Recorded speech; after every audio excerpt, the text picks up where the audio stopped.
Metals जो होते हैं वो चमकीले होते हैं, यानी इनका सरफेस शाइनिंग करता है। तो मेटल की पहली प्रॉपर्टी हम क्या लिखेंगे? मेटल है वो शाइनिंग सरफेस। मेटल्स को हम ठोक ठोक के पतली शीट्स में कन्वर्ट कर सकते हैं। Metal can be beaten into thin sheets. अगर हमने जिंक का रिएक्शन कॉपर सल्फेट से किया तो यहाँ पे जिंक मेटल कॉपर से ज़्यादा रिएक्टिव है, इसीलिए जिंक कॉपर सल्फेट से कॉपर को डिस्प्लेस करेगा और वहाँ पर खुद की जगह बनाएगा।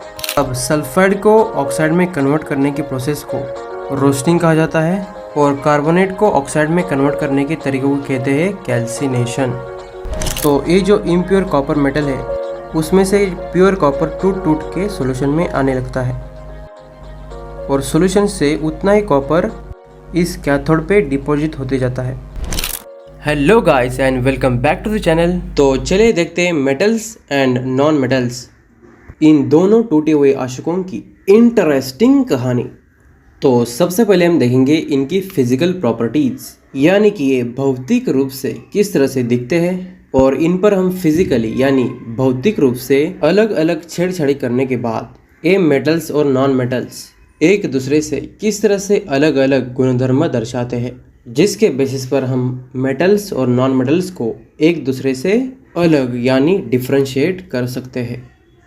तो सबसे पहली प्रॉपर्टी है ये दिखते कैसे है। तो अगर हम मेटल्स की बात करें तो ये चमकीले होते हैं, यानी ये चमकते हैं, शाइन करते हैं, लस्टरस होते हैं। तो मेटल की पहली प्रॉपर्टी हम क्या लिखेंगे? Metal have a shining surface, और इसको ही कहते हैं लस्टरस और मेटेलिक लस्टर यानी चमक।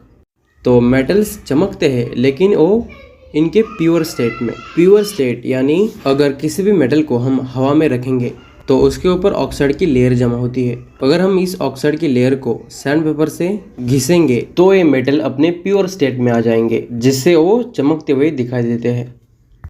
तो अगर हम नॉन मेटल्स की बात करें तो इनके पास एक चमक नहीं होती है, इसलिए इनको नॉन लस्टरस कहते हैं।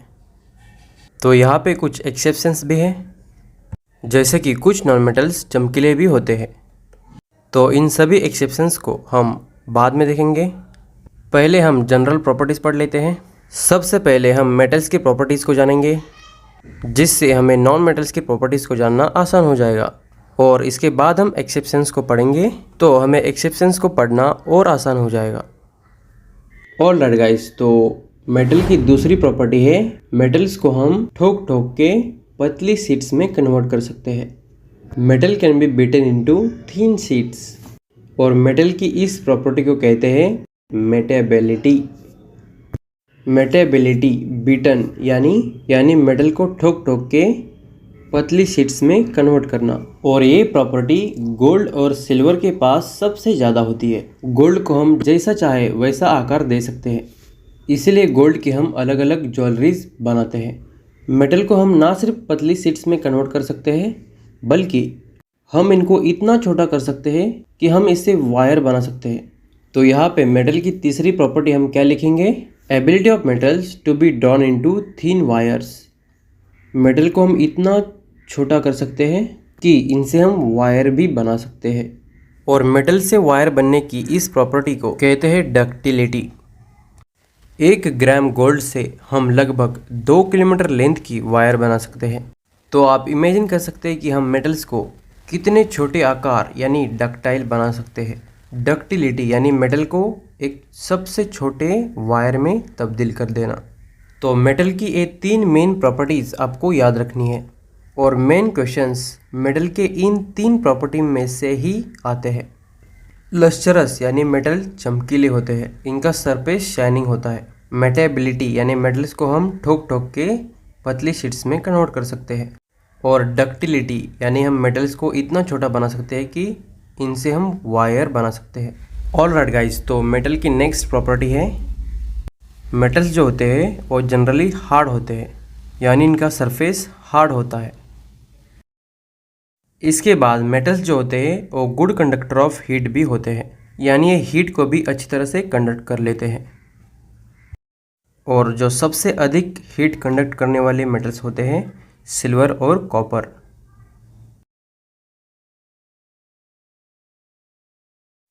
इसके बाद मेटल्स जो है वो इलेक्ट्रिसिटी को भी अच्छी तरह से कंडक्ट कर लेते हैं। तो मेटल की नेक्स्ट प्रॉपर्टी हम लिखेंगे मेटल अल्सो कंडक्ट इलेक्ट्रिसिटी। और जो सबसे अधिक इलेक्ट्रिसिटी कंडक्ट करने वाले मेटल्स होते हैं गोल्ड, सिल्वर और कॉपर। तो ये आपको याद रखना है कौन से मेटल सबसे अधिक इलेक्ट्रिसिटी कंडक्ट करते हैं, सबसे अधिक हीट कंडक्ट करने वाले कौन से मेटल हैं। तो ये आपको याद रखना है। हीट को सबसे अधिक कंडक्ट करते हैं सिल्वर और कॉपर, और इलेक्ट्रिसिटी को कंडक्ट करते हैं सिल्वर, कॉपर और गोल्ड। देखो मेटल्स जो होते हैं वो बहुत ही हार्ड होते हैं, इसीलिए ये जल्दी मेल्ट नहीं होते, तो इनका मेल्टिंग पॉइंट बहुत ही हाई होता है। तो मेटल की नेक्स्ट प्रॉपर्टी हो जाएगी metal have a high melting point. इसके बाद अगर हम किसी मेटल को दूसरे मेटल से मारेंगे तो मेटल से साउंड निकलता है। फॉर एग्जाम्पल हमारे स्कूल में जो घंटी बजती है, हथौड़े से जब उस घंटी पर मारा जाता है तो वहाँ से साउंड आना चालू हो जाता है। तो हमारी नेक्स्ट प्रॉपर्टी हो जाएगी metal produce sound on striking a hard surface. और मेटल के इस प्रॉपर्टी को कहते हैं सोनोरस। सोनोरस यानी साउंड, मेटल से साउंड निकालना। इसके बाद मेटल की जो लास्ट प्रॉपर्टी है फिजिकल स्टेट। देखो सभी जो मेटल्स होते हैं वो सॉलिड स्टेट में होते हैं एक्सेप्ट मर्क्यूरी जो लिक्विड स्टेट में होता है। तो मेटल की लास्ट प्रॉपर्टी हम क्या लिखेंगे, all metals except mercury exist as solid at room temperature.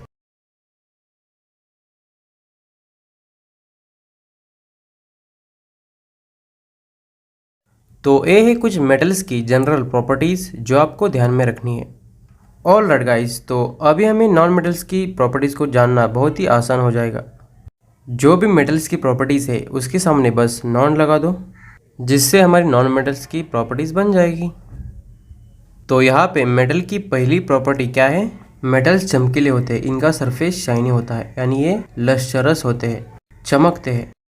तो नॉन मेटल्स क्या होंगे, नॉन शाइनी, यानी इनके पास चमक नहीं होती है, ये नॉन लश्चरस होते हैं।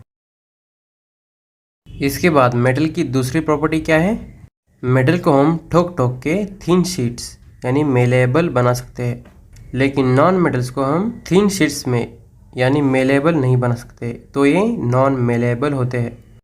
इसके बाद मेटल की जो तीसरी प्रॉपर्टी है, मेटल को हम इतना छोटा यानी डक्टाइल बना सकते हैं कि जिससे हम वायर बना सकते हैं, लेकिन नॉन मेटल को हम डक्टाइल यानी छोटा नहीं कर सकते जिससे हम वायर नहीं बना सकते हैं। तो नॉन मेटल्स नॉन डक्टाइल होते हैं।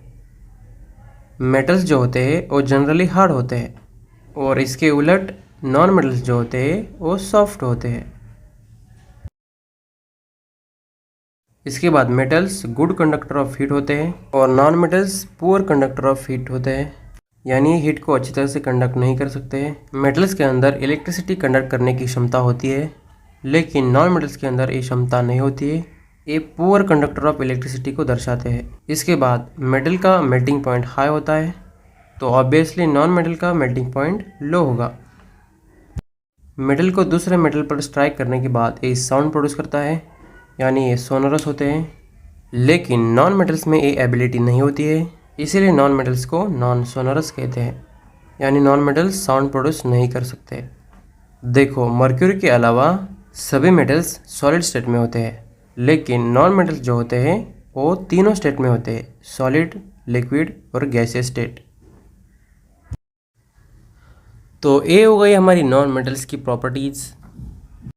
ऑल राइट गाइस, तो अब हम पढ़ेंगे मेटल और नॉन मेटल्स में जो एक्सेप्शंस है, और अब हम इसे बहुत आसानी से समझ सकते हैं।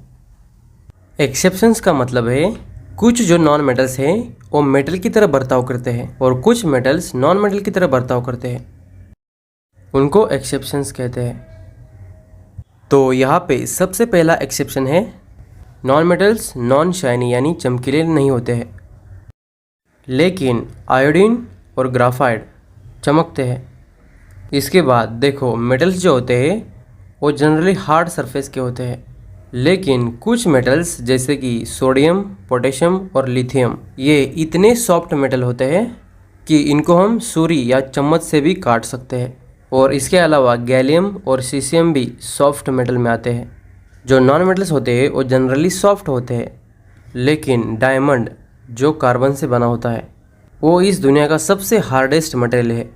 इसके बाद देखो मेटल्स जो होते हैं वो गुड कंडक्टर ऑफ हीट होते हैं, लेकिन मेटल्स जैसे कि मर्क्यूरी और लीड ये metals poor conductor of heat होते हैं।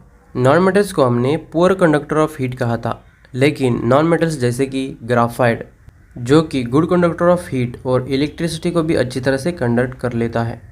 जो हमारी पेंसिल होती है उसमें ग्राफाइट होता है, तो इससे हमने स्कूल प्रोजेक्ट में एक्सपेरिमेंट किया होगा, तो यह आपको याद होगा।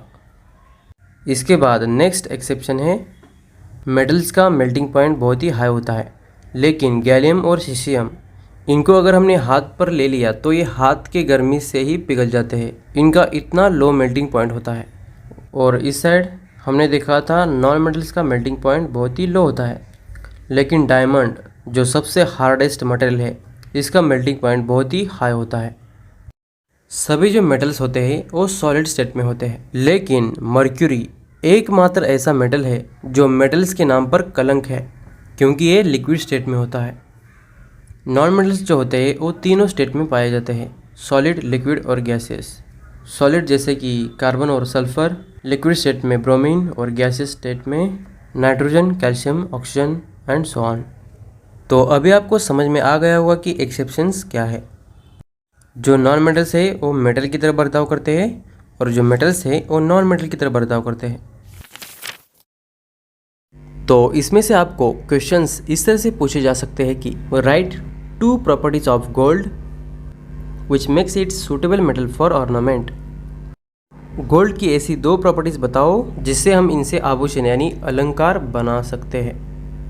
इसके बाद दूसरा क्वेश्चन है, name the 2 metals which are the best conductor of heat, यानी ऐसे कौन से 2 मेटल्स हैं जो हीट को अच्छी तरह से कंडक्ट कर लेते हैं। इसके बाद अगला क्वेश्चन है, name the 2 metals that melt when you keep them on your palm, यानी ऐसे 2 मेटल्स बताओ जो आपके हाथ की गर्मी से ही पिघल जाते हैं। और ये क्वेश्चन 2020 में पूछा गया था।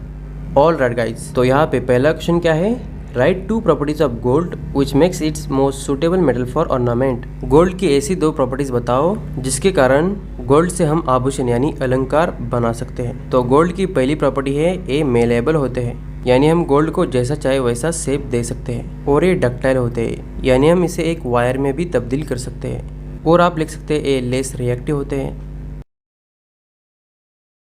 दूसरा question, name the 2 metals which are the best conductor of heat. तो हीट को कौन अच्छी तरह से कंडक्ट कर लेते हैं, सिल्वर और कॉपर। इसके बाद name the 2 metals which melt when we keep them in your palm. तो कौन से वो 2 मेटल है जिनका मेल्टिंग पॉइंट इतना लो है कि उनको अगर आपने हाथ पे रख लिया तो हाथ पर ही पिघल जाते हैं। तो कौन सा मेटल है, गैलियम और सीसियम।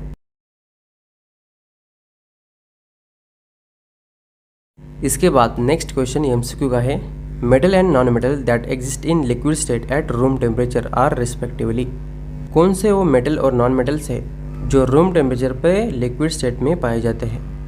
तो अगर हम मेटल्स की बात करें तो मेटल के केस में मर्क्यूरी एकलौता ऐसा मेटल है जो रूम टेम्परेचर पे लिक्विड स्टेट में पाया जाता है। और नॉन मेटल ब्रोमीन जो रूम टेम्परेचर पे लिक्विड स्टेट में पाया जाता है। तो हमारा आंसर होगा सी, मर्क्यूरी एंड ब्रोमीन। इसके बाद अगला क्वेश्चन है, name the following metal that can be cut by knife, most malleable and ductile metal,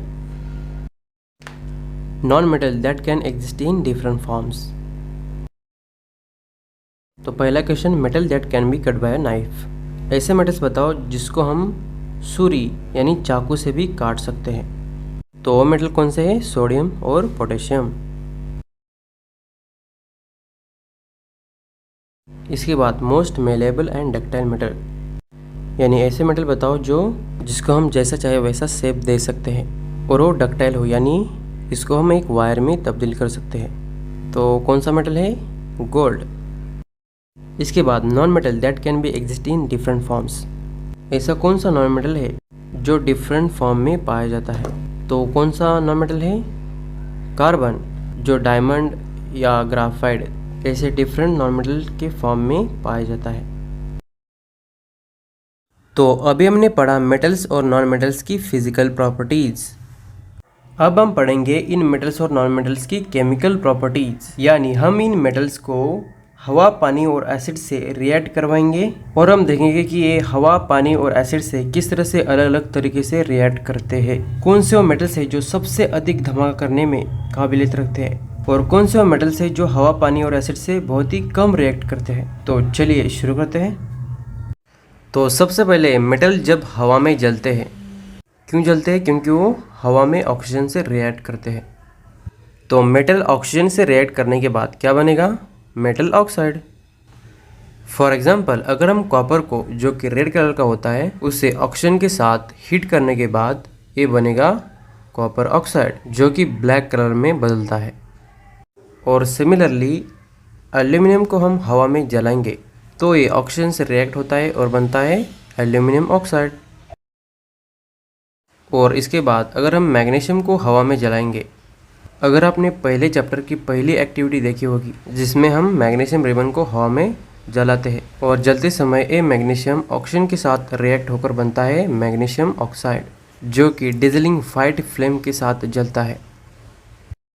अब देखो, ये जो सभी मेटल ऑक्साइड्स है, कॉपर ऑक्साइड, एल्यूमिनियम ऑक्साइड और मैग्नीशियम ऑक्साइड, ये मेटल ऑक्साइड बेसिक नेचर के होते हैं। अब इन मेटल्स को बेसिक नेचर के क्यों कहा गया है? क्योंकि अगर हम इन ऑक्साइड्स को पानी के साथ रिएक्ट करेंगे तो ये पानी में OH ग्रुप यानी हाइड्रोक्साइड ग्रुप बनाते हैं, जो कि बेस होता है। और दूसरे तरीके से हम इसे बेसिक कहते हैं क्योंकि ये रेड लिटमस पेपर को ब्लू कर देता है। तो इन रिएक्शन को आपको बैलेंस करना है और यहाँ पे अगर मैं बैलेंस वाला सिखाऊंगा तो यहाँ पे पढ़ने में मज़ा नहीं आएगा, तो इसे आपको बाद में बैलेंस कर लेना है। ऑल राइट गाइस, तो अभी हमने जो 3 मेटल्स देखे, कॉपर, एल्यूमिनियम और मैग्नीशियम, इनको हीट करना पड़ता है तभी वो जलते हैं। लेकिन अभी हम जो 2 मेटल्स देखने वाले हैं उनको हीट करने की ज़रूरत नहीं होती, वो ऑक्सीजन के कांटेक्ट में आते ही अपने आप आग पकड़ लेते हैं, यानी इनको हीट करने की ज़रूरत नहीं होती है। तो सबसे पहला मेटल है पोटेशियम। तो पोटेशियम ऑक्सीजन के साथ रिएक्ट होने के बाद बनता है पोटेशियम ऑक्साइड। और दूसरा मेटल है सोडियम, जो ऑक्सीजन के कांटेक्ट में आने के बाद बनता है सोडियम ऑक्साइड। तो ये जो 2 मेटल्स है, पोटेशियम और सोडियम, सभी मेटल्स में सबसे रिएक्टिव यानी धमाका करने वाले मेटल्स होते हैं। दूसरे मेटल्स को हीट करना पड़ता है तभी वो जलते हैं। लेकिन पोटेशियम और ऑक्सीजन इतने रिएक्टिव मेटल्स होते हैं कि वो ऑक्सीजन के कांटेक्ट में आते ही अपने आप आग पकड़ लेते हैं। और इसलिए पोटेशियम और सोडियम को हवा से बच कर रखा जाता है। इनको केरोसिन ऑयल में रखा जाता है जिससे कि वो ऑक्सीजन के कांटेक्ट में ना आए, जिससे केमिकल लैब्स में आग धमाका वगैरह न हो जाए, जिससे कोई भी एक्सीडेंटल फायर न हो जाए। तो यहाँ से बार बार क्वेश्चन पूछा गया है, सोडियम और पोटेशियम को केरोसिन ऑयल में क्यों रखा जाता है? तो आप क्या लिखोगे? सोडियम और पोटेशियम बहुत ही रिएक्टिव मेटल्स होते हैं जो ऑक्सीजन के कांटेक्ट में आते ही अपने आप आग पकड़ लेते हैं, इसलिए इनको केरोसिन ऑयल में डुबा कर रखा जाता है जिससे कोई भी एक्सीडेंटल फायर ना हो। और अभी इसके बाद जो 2 मेटल्स हम देखने वाले हैं उनका ऑक्सीजन के साथ कोई भी लेना देना नहीं होता, यानी ये ऑक्सीजन से बिल्कुल भी रिएक्ट नहीं होते। तो वो कौन से मेटल्स हैं? गोल्ड और सिल्वर। गोल्ड और सिल्वर ऑक्सीजन से बिल्कुल भी रिएक्ट नहीं करते। गोल्ड और सिल्वर को कितना भी ज़्यादा हीट किया जाए ये ऑक्सीजन से बिल्कुल भी रिएक्ट नहीं करते। गोल्ड और silver do not react with oxygen even at high temperature, इसीलिए गोल्ड को हमने अलंकारों का रूप दिया है। ऑल राइट गाइस, तो अभी इसके पहले हमने देखा जो मेटल ऑक्साइड्स होते हैं वो जनरली बेसिक नेचर के होते हैं, लेकिन कुछ मेटल ऑक्साइड्स एसिडिक नेचर के भी होते हैं। और जो मेटल ऑक्साइड्स एसिडिक और बेसिक दोनों नेचर दिखाते हैं उनको एम्फोटेरिक ऑक्साइड्स कहा जाता है। अब इनको एम्फोटेरिक ऑक्साइड्स क्यों कहा गया है? तो ये शब्द आया है मानव का क्रमिक विकास से, यानी ह्यूमन इवोल्यूशन से। मानव विकास का वो क्रम जहाँ पर जीव पानी में भी रहता था और वही जीव जमीन पर भी रहता था, तो उस जीव को कहा गया था एम्फीबियंस। तो वहाँ से ही ये शब्द लिया गया है एम्फोटेरिक। एम्फो मीन्स जो दोनों गुणधर्म दर्शाता है। तो यहाँ पे एम्फोटेरिक ऑक्साइड किसको कहते हैं? जो मेटल ऑक्साइड एसिडिक और बेसिक दोनों नेचर दिखाता है उसको एम्फोटेरिक ऑक्साइड कहा जाता है। Metal oxides shows both acidic and basic nature called amphoteric oxide. For example oxides of aluminium and zinc. तो यहाँ पे एल्यूमिनियम और जिंक के ऑक्साइड एसिडिक एंड बेसिक दोनों नेचर दिखाते हैं। तो यहाँ पे अगर हमने एल्यूमिनियम ऑक्साइड को एसिड के साथ रिएक्ट करेंगे तो ये बनाता है साल्ट एंड वाटर। एसिड किसके साथ रिएक्ट होकर साल्ट और वाटर बनाता है? बेस के साथ। तो ये रिएक्शन आपको बाद में बैलेंस कर लेनी है। तो अगर हम यहाँ पे रिएक्शन को बैलेंस करेंगे तो आपको यहाँ पे कंसेप्ट अच्छी तरह से समझ में नहीं आएगा, तो इसको आपको बाद में बैलेंस कर लेना है। और अभी हमने एल्यूमिनियम ऑक्साइड को NaOH यानी बेस के साथ रिएक्ट किया तो हमें यहाँ पर मिलेगा NaAlO2। तो ये क्या है? साल्ट है, प्लस हमें यहाँ पर वाटर मिलेगा। तो बेस किसके साथ रिएक्ट होकर साल्ट एंड वाटर बनाता है? एसिड के साथ। तो यहाँ पर ये एल्यूमिनियम ऑक्साइड एसिड बन गया। एल्यूमिनियम ऑक्साइड एसिड के साथ रिएक्ट करने के बाद साल्ट और वाटर बनाता है, और अगर ये बेस के साथ रिएक्ट करेगा तो भी साल्ट और वाटर बनाता है। यानी ये ऑक्साइड एसिड के साथ रिएक्ट करते समय बेस बनता है और बेस के साथ रिएक्ट करते समय एसिड बन जाता है। यानी ये metal oxide acid and base दोनों नेचर दिखाता है, और जो दोनों एसिडिक और बेसिक नेचर दिखाता है उनको एम्फोटेरिक ऑक्साइड कहते हैं। ऑल राइट गाइस, तो अभी हमने देखा मेटल ऑक्सीजन के साथ रिएक्ट करने के बाद मेटल ऑक्साइड बनता है। अब हम मेटल को वाटर के साथ रिएक्ट करेंगे और क्या होता है देखेंगे। जब हम मेटल्स को वाटर के साथ रिएक्ट करते हैं तो यहाँ पे मेटल ऑक्साइड बन सकता है ऑक्सीजन वाला, या फिर मेटल हाइड्रोक्साइड बन सकता है OH वाला।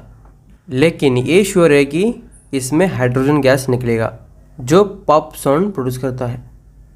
अब यहाँ पे हमें ये देखना है कि कौन से वो मेटल्स है जो वाटर के साथ रिएक्ट करने के बाद मेटल ऑक्साइड बन जाता है, और कौन से मेटल हाइड्रोक्साइड यानी OH ग्रुप प्रोड्यूस करते हैं।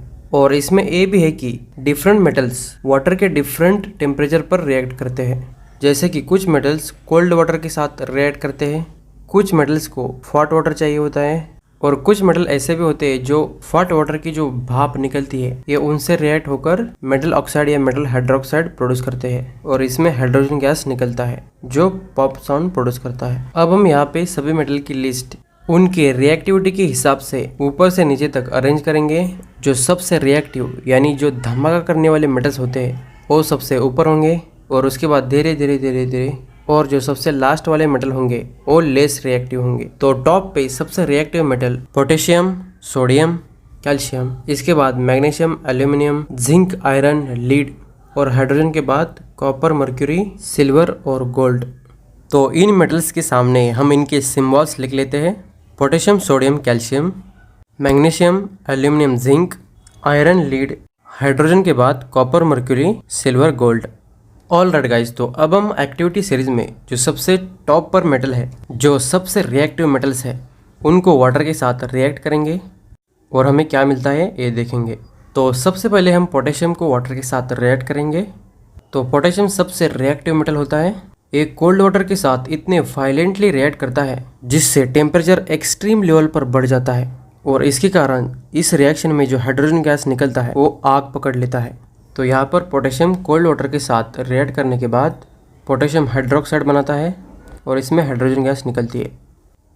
और सिमिलरली सोडियम भी कोल्ड वाटर के साथ वायलेंटली रिएक्ट होकर सोडियम हाइड्रोक्साइड बनाता है और इसमें हाइड्रोजन गैस निकलती है। तो आपको पूछा गया सोडियम और पोटेशियम कोल्ड वाटर के साथ रिएक्ट होने के बाद क्या होता है, तो आप क्या लिखोगे? Sodium and potassium react so violently with cold water, reaction is so violent and exothermic, hydrogen gas catches fire. Sodium और पोटेशियम कोल्ड वाटर के साथ इतने वायलेंटली रिएक्ट करते हैं, ये रिएक्शन इतनी वायलेंट और एक्सोथर्मिक होती है जिससे इस रिएक्शन से जो हाइड्रोजन गैस निकला है वो आग पकड़ लेता है। सिंपल है। अब इसके बाद calcium metal. Calcium metal sodium और पोटेशियम से थोड़ा कम रिएक्टिव होता है। ये भी सोडियम और पोटेशियम की तरह कोल्ड वाटर से रिएक्ट होकर कैल्शियम ऑक्साइड और हाइड्रोजन गैस प्रोड्यूस करता है। लेकिन यहाँ पर कैल्शियम के केस में रिएक्शन होते समय टेम्परेचर इतना नहीं बढ़ता जिससे कि हाइड्रोजन गैस आग पकड़ ले। Reaction of calcium with water is less violent and heat involve is not sufficient to hydrogen gas catches fire. यानी ये रिएक्शन लेस एक्सोथर्मिक होती है जिसके कारण हाइड्रोजन गैस आग पकड़ नहीं पाता, और इस हाइड्रोजन गैस के बबल्स कैल्शियम से जाके चिपक जाते हैं और जब किसी चीज़ पर बबल्स चिपकते हैं तो वो चीज़ तैरने लगती है। और यहाँ पर भी ये कैल्शियम मेटल वाटर की सरफेस पर तैरने लगता है। अब कैल्शियम से लेस रिएक्टिव मैग्नीशियम। अब ये मैग्नीशियम कोल्ड वाटर से रिएक्ट नहीं होता, तो इसको रिएक्ट होने के लिए हॉट वाटर की ज़रूरत होती है। और ये हॉट वाटर से रिएक्ट होकर मैग्नीशियम हाइड्रोक्साइड बनाता है, जिसमें हाइड्रोजन गैस निकलता है। और मैग्नीशियम भी हाइड्रोजन बबल्स की वजह से वाटर पर तैरने लगता है। Magnesium also float on water. अब मैग्नीशियम से लेस रिएक्टिव एल्यूमिनियम। अब ये एल्यूमिनियम हॉट वाटर से रिएक्ट नहीं करता। इसको रिएक्ट होने के लिए हॉट वाटर से जो भाप निकलती है उस भाप से रिएक्ट होता है, और उस भाप को स्टीम कहा गया है। तो आप समझ सकते हैं कि जो वाटर की भाप होती है उसको स्टीम कहा गया है। ये एल्यूमिनियम, जिंक और आयरन तीनों भी स्टीम से रिएक्ट करते हैं। जो सबसे ऊपर है पोटेशियम, सोडियम और कैल्शियम, ये कोल्ड वाटर से रिएक्ट करते हैं, और जो मैग्नीशियम होता है वो हॉट वाटर से रिएक्ट करता है। और एल्यूमिनियम, जिंक और आयरन ये तीनों स्टीम से रिएक्ट करते हैं। तो एल्यूमिनियम स्टीम से रिएक्ट होकर एल्यूमिनियम ऑक्साइड बन जाता है, और इसमें हाइड्रोजन गैस प्रोड्यूस होता है। और सिमिलरली जिंक और आयरन भाप यानी स्टीम से रिएक्ट करते हैं। तो आप इस डायग्राम से समझ सकते हैं कि मेटल को वाटर की भाप के साथ यानी स्टीम के साथ किस तरह से रिएक्ट किया जाता है। तो यहाँ पे ट्यूब के अंदर ग्लास हुल रखा गया है जिसमें थोड़ा सा वाटर प्रेजेंट है। तो आप इसे मान सकते हैं कि एक स्पंज है जिसमें थोड़ा सा पानी है, और बर्नर से यहाँ पे हीट करने के बाद बीच में जो हमारा मेटल सैंपल रखा गया है, एल्यूमिनियम, जिंक या आयरन होगा, ये यहाँ से जो भाप आ रही है उससे रिएक्ट करता है, और इस पॉइंट से एक डिलीवरी ट्यूब ज्वाइन करके इसे वाटर बाथ में डाल दिया जाता है। तो आप ऑब्जर्व करोगे कि इस वाटर बाथ में बबल्स निकलने शुरू हो जाते हैं। तो ये बबल्स और कुछ नहीं, हाइड्रोजन गैस होता है। अब इस रिएक्टिविटी सीरीज में जो आयरन के बाद वाले मेटल्स है ये वाटर से रिएक्ट नहीं करते हैं। तो चलिए कुछ क्वेश्चंस देख लेते हैं। Oxides of aluminium and zinc are. Aluminium and zinc oxide कौन सा नेचर दिखाते हैं? तो ये एम्फोटेरिक नेचर दिखाते हैं। एम्फोटेरिक यानी ये एसिडिक और बेसिक दोनों नेचर शो करते हैं। So C is the correct answer. All right guys, तो अभी तक हमने मेटल को ऑक्सीजन के साथ रिएक्ट किया और मेटल को वाटर के साथ रिएक्ट किया। अब हम इन मेटल को एसिड के साथ रिएक्ट करेंगे।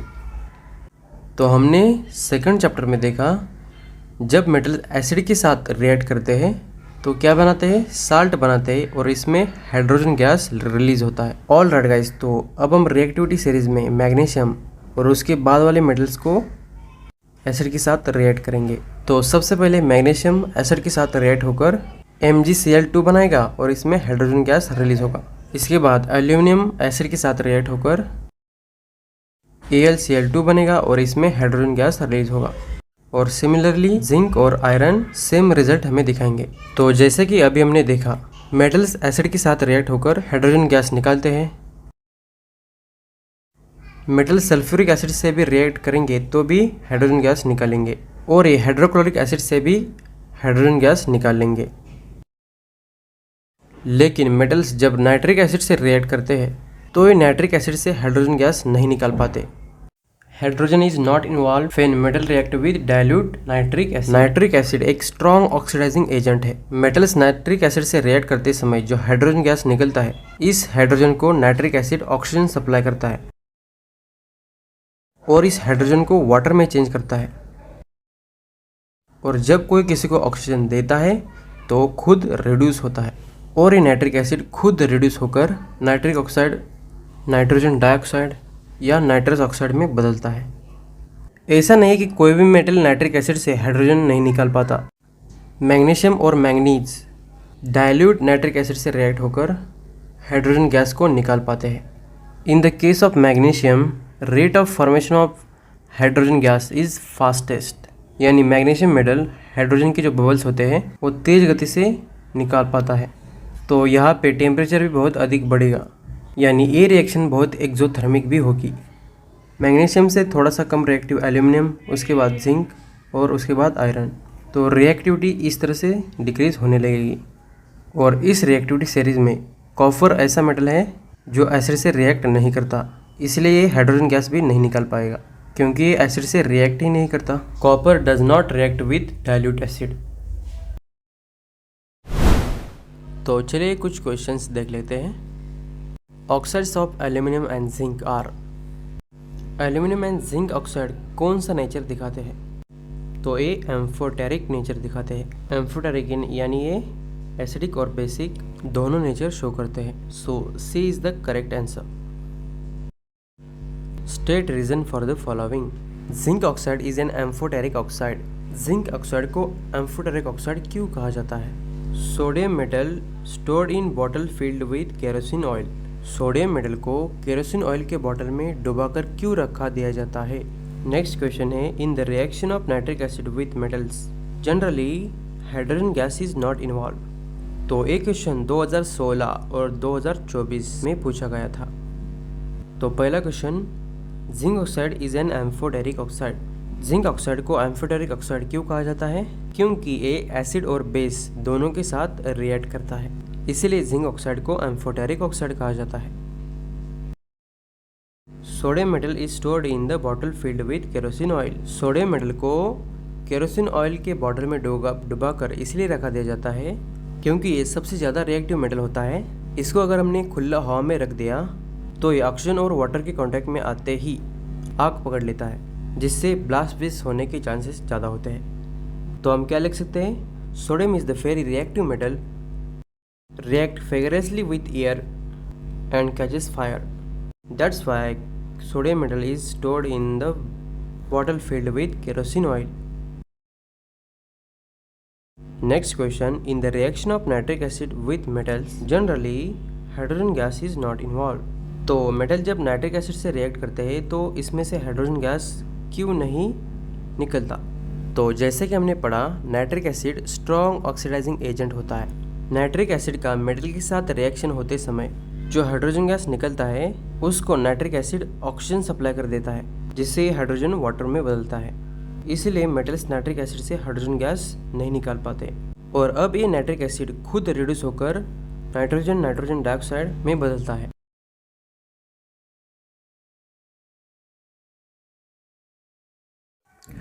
ऑल राइट गाइस, तो अभी तक हमने देखा सभी मेटल्स इक्वली रिएक्टिव नहीं होते हैं। हमने अलग अलग मेटल्स को ऑक्सीजन के साथ रिएक्ट किया, वाटर के साथ रिएक्ट किया और एसिड के साथ रिएक्ट किया, लेकिन सभी मेटल्स एक तरह से रिएक्ट नहीं कर रहे थे।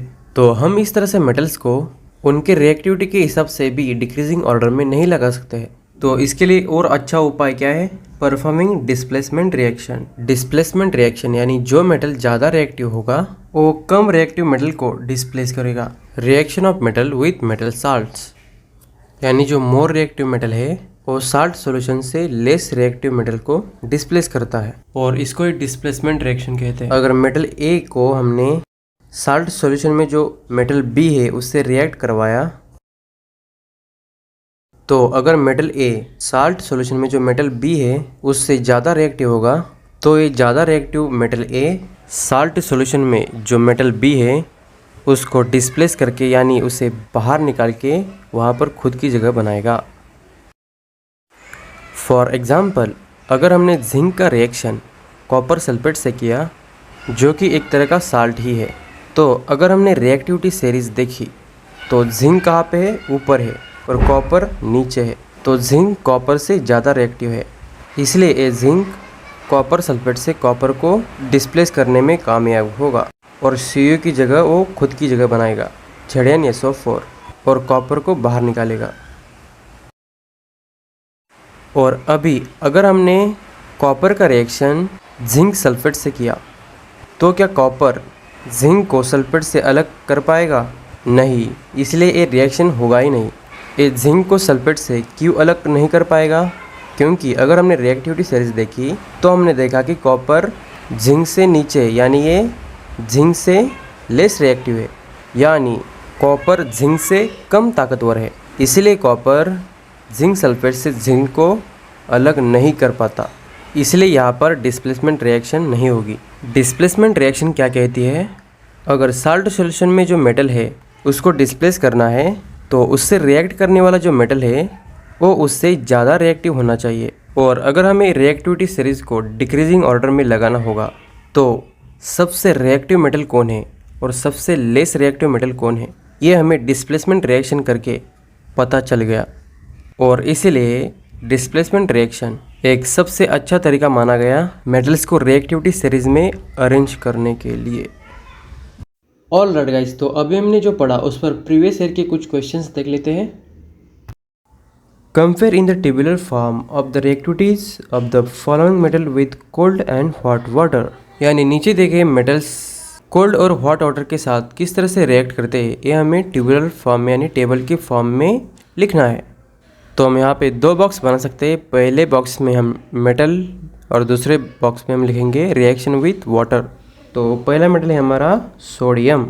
तो सोडियम बहुत ही रिएक्टिव मेटल होता है और एक कोल्ड वाटर से रिएक्ट करता है, react violently with cold water, जिसमें से ये सोडियम हाइड्रोक्साइड बनाता है और इसमें हाइड्रोजन गैस रिलीज होती है जो आग पकड़ लेता है। इसके बाद दूसरा मेटल है कैल्शियम। ये सोडियम से थोड़ा कम रिएक्टिव होता है, ये भी कोल्ड वाटर से रिएक्ट करता है और रिएक्ट होने के बाद ये कैल्शियम हाइड्रोक्साइड बनाता है और इसमें से भी हाइड्रोजन गैस निकलती है। लेकिन यहाँ पे हाइड्रोजन गैस आग नहीं पकड़ पाता क्योंकि कैल्शियम थोड़ा लेस रिएक्टिव होता है। इसके बाद नेक्स्ट मेटल है मैग्नीशियम। ये कैल्शियम से थोड़ा कम रिएक्टिव होता है और ये हॉट वाटर से रिएक्ट करता है, रिएक्ट विथ हॉट वाटर, और ये हॉट वाटर से रिएक्ट होकर मैग्नीशियम ऑक्साइड बनाता है और इसमें से हाइड्रोजन गैस निकलती है। Reserve of the following chemical reaction is not possible. Zinc का रिएक्शन कॉपर सल्फेट से होने के बाद ये यहाँ पे जिंक सल्फाइड बनता है और इसमें से कॉपर मेटल बाहर आता है। Justify this statement with reason. तो ये रिएक्शन उलट नहीं हो सकती, इसका रीज़न हमें बताना है। तो देखो रिएक्शन क्या है। जिंक का रिएक्शन कॉपर सल्फेट से करने के बाद जिंक कॉपर सल्फेट से कॉपर को सेपरेट करता है, जिससे Zn4 बनता है और इसमें कॉपर मेटल बाहर आता है। तो जिंक कॉपर सल्फेट से कॉपर को डिस्प्लेस करता है क्योंकि जिंक कॉपर से ज़्यादा रिएक्टिव है। तो डिस्प्लेसमेंट रिएक्शन क्या कहती है, ज़्यादा रिएक्टिव मेटल सॉल्यूशन में जो कम रिएक्टिव मेटल होगा उसको डिस्प्लेस करता है। तो यहाँ पे जिंक कॉपर से ज़्यादा रिएक्टिव है, इसलिए जिंक कॉपर सल्फेट से कॉपर को डिस्प्लेस करके वहाँ पे खुद की जगह बनाता है, जिंक सल्फेट बनता है और कॉपर मेटल बाहर आता है। लेकिन अगर हम इसका उल्टा करने की कोशिश करेंगे, यानी अगर हम कॉपर को जिंक सल्फेट से रिएक्ट करवाएंगे तो कॉपर जिंक सल्फेट से जिंक को सेपरेट नहीं कर पाएगा क्योंकि कॉपर Zn से कम रिएक्टिव है। और डिस्प्लेसमेंट रिएक्शन हमें क्या कहती है, जो ज़्यादा रिएक्टिव मेटल होगा वो कम रिएक्टिव मेटल को डिस्प्लेस करता है और इसलिए कॉपर जिंक सल्फेट से जिंक को सेपरेट नहीं कर पाता, इसलिए ये रिजर्व यानी उल्टा रिएक्शन नहीं हो सकता है। Why does calcium start floating when it react with water? Write the balanced chemical equation of the reaction. Write two metal which do not react with water. Calcium का रिएक्शन वाटर से होने के बाद calcium water के ऊपर float करने लगता है, ऐसा क्यों होता है, और इसका हमें बैलेंस्ड केमिकल इक्वेशन लिखना है। और दूसरा क्वेश्चन है write two metals which do not react with water, यानी ऐसे दो मेटल्स कौन से हैं जो वाटर से रिएक्ट नहीं करते हैं। Question number 1, why does calcium floating when react with water. तो कैल्शियम वाटर से रिएक्ट करने के बाद, तो कैल्शियम जनरली कोल्ड वाटर से रिएक्ट करता है, तो ये वाटर से रिएक्ट करने के बाद ये कैल्शियम हाइड्रोक्साइड बनाता है और इसमें हाइड्रोजन गैस रिलीज होता है। अब ये जो हाइड्रोजन गैस के बबल्स है ये कैल्शियम मेटल के सरफेस पे जाके चिपकते हैं और कैल्शियम मेटल की सराउंडिंग पर ये हाइड्रोजन के बबल्स चिपकने की वजह से ये कैल्शियम मेटल वाटर के ऊपर तैरने लगता है, यानी ये वाटर की सरफेस पर फ्लोट करने लगता है। Hydrogen gas stick with the calcium metal, that's why calcium metal start floating on the water surface. अब दूसरा question, name the two metals which do not react with water. तो कौन से मेटल है जो एयर और वाटर से react नहीं करते, गोल्ड और सिल्वर।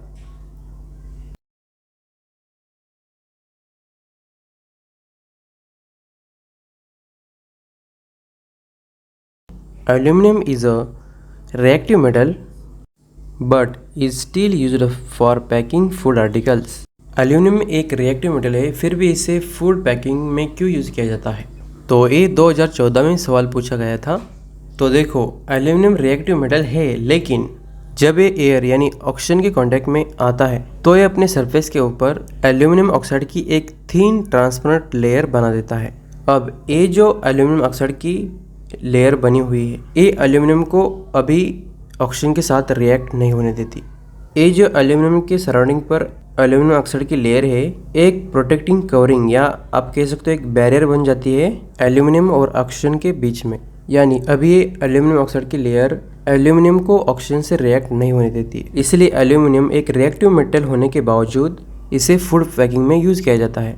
तो आप आंसर इस तरह से लिख सकते हो, we seen aluminium in reactivity series, it seems to be reactive when aluminum exposed to air, it forms a thin transparent layer of aluminum oxide on its surface. This oxide layer is barrier, preventing further oxidation of aluminum and make it safe for food.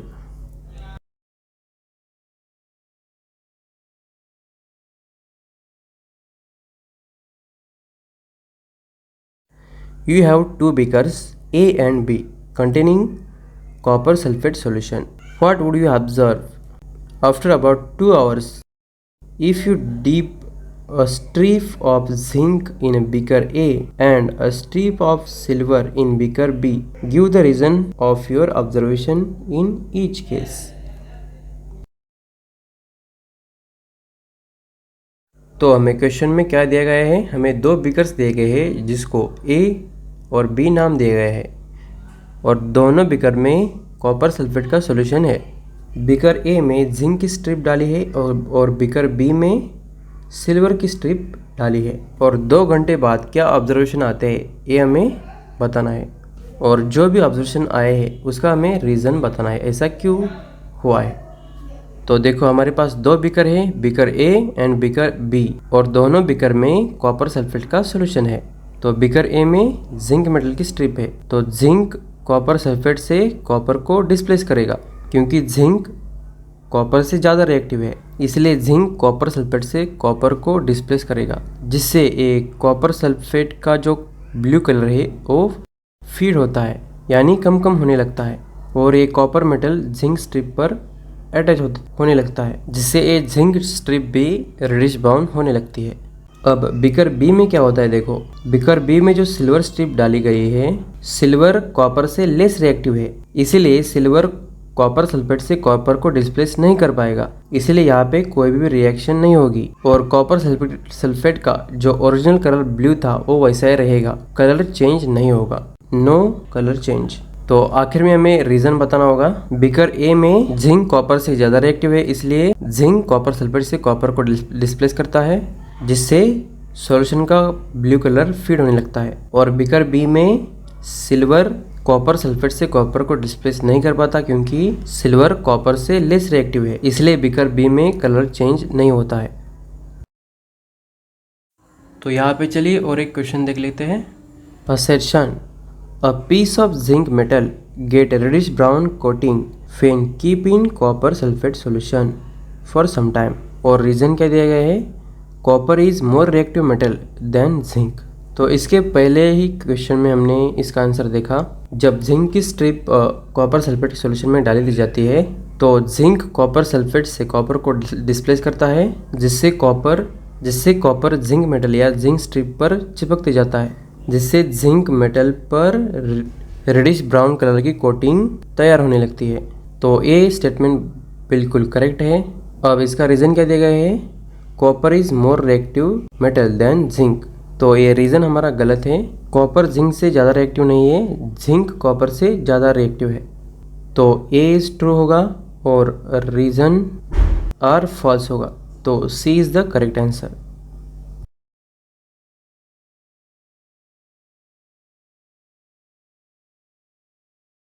All right guys, तो अब हम देखेंगे metals जब non metal से react करते हैं तो क्या होता है।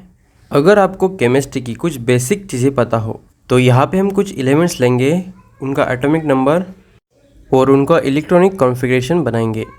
तो सबसे पहले हम लेंगे सोडियम को, सोडियम का एटॉमिक नंबर है 11। इसके बाद कैल्शियम का एटॉमिक नंबर है 20, मैग्नीशियम का है 12, ऑक्सीजन का है 8 और क्लोरीन का है 17। तो अगर आपको इलेक्ट्रॉनिक कॉन्फ़िगरेशन याद होगा तो पहले सेल में 2 इलेक्ट्रॉन, दूसरे में 8, तीसरे में 8, चौथे की हमें यहाँ पे ज़रूरत नहीं है। इतने में से हमारा यहाँ पे काम बन जाएगा। तो सोडियम का एटॉमिक नंबर क्या है? 11। तो पहले सेल में कितने जाएंगे? 2 इलेक्ट्रॉन, दूसरे में 8 हो सकते हैं। तो कितने हुए? 2 और 8 10। तो सोडियम के लास्ट सेल या ऑर्बिट आप जो भी कहे उसमें कितने इलेक्ट्रॉन है? 1 इलेक्ट्रॉन। अब कैल्शियम का एटॉमिक नंबर है 20।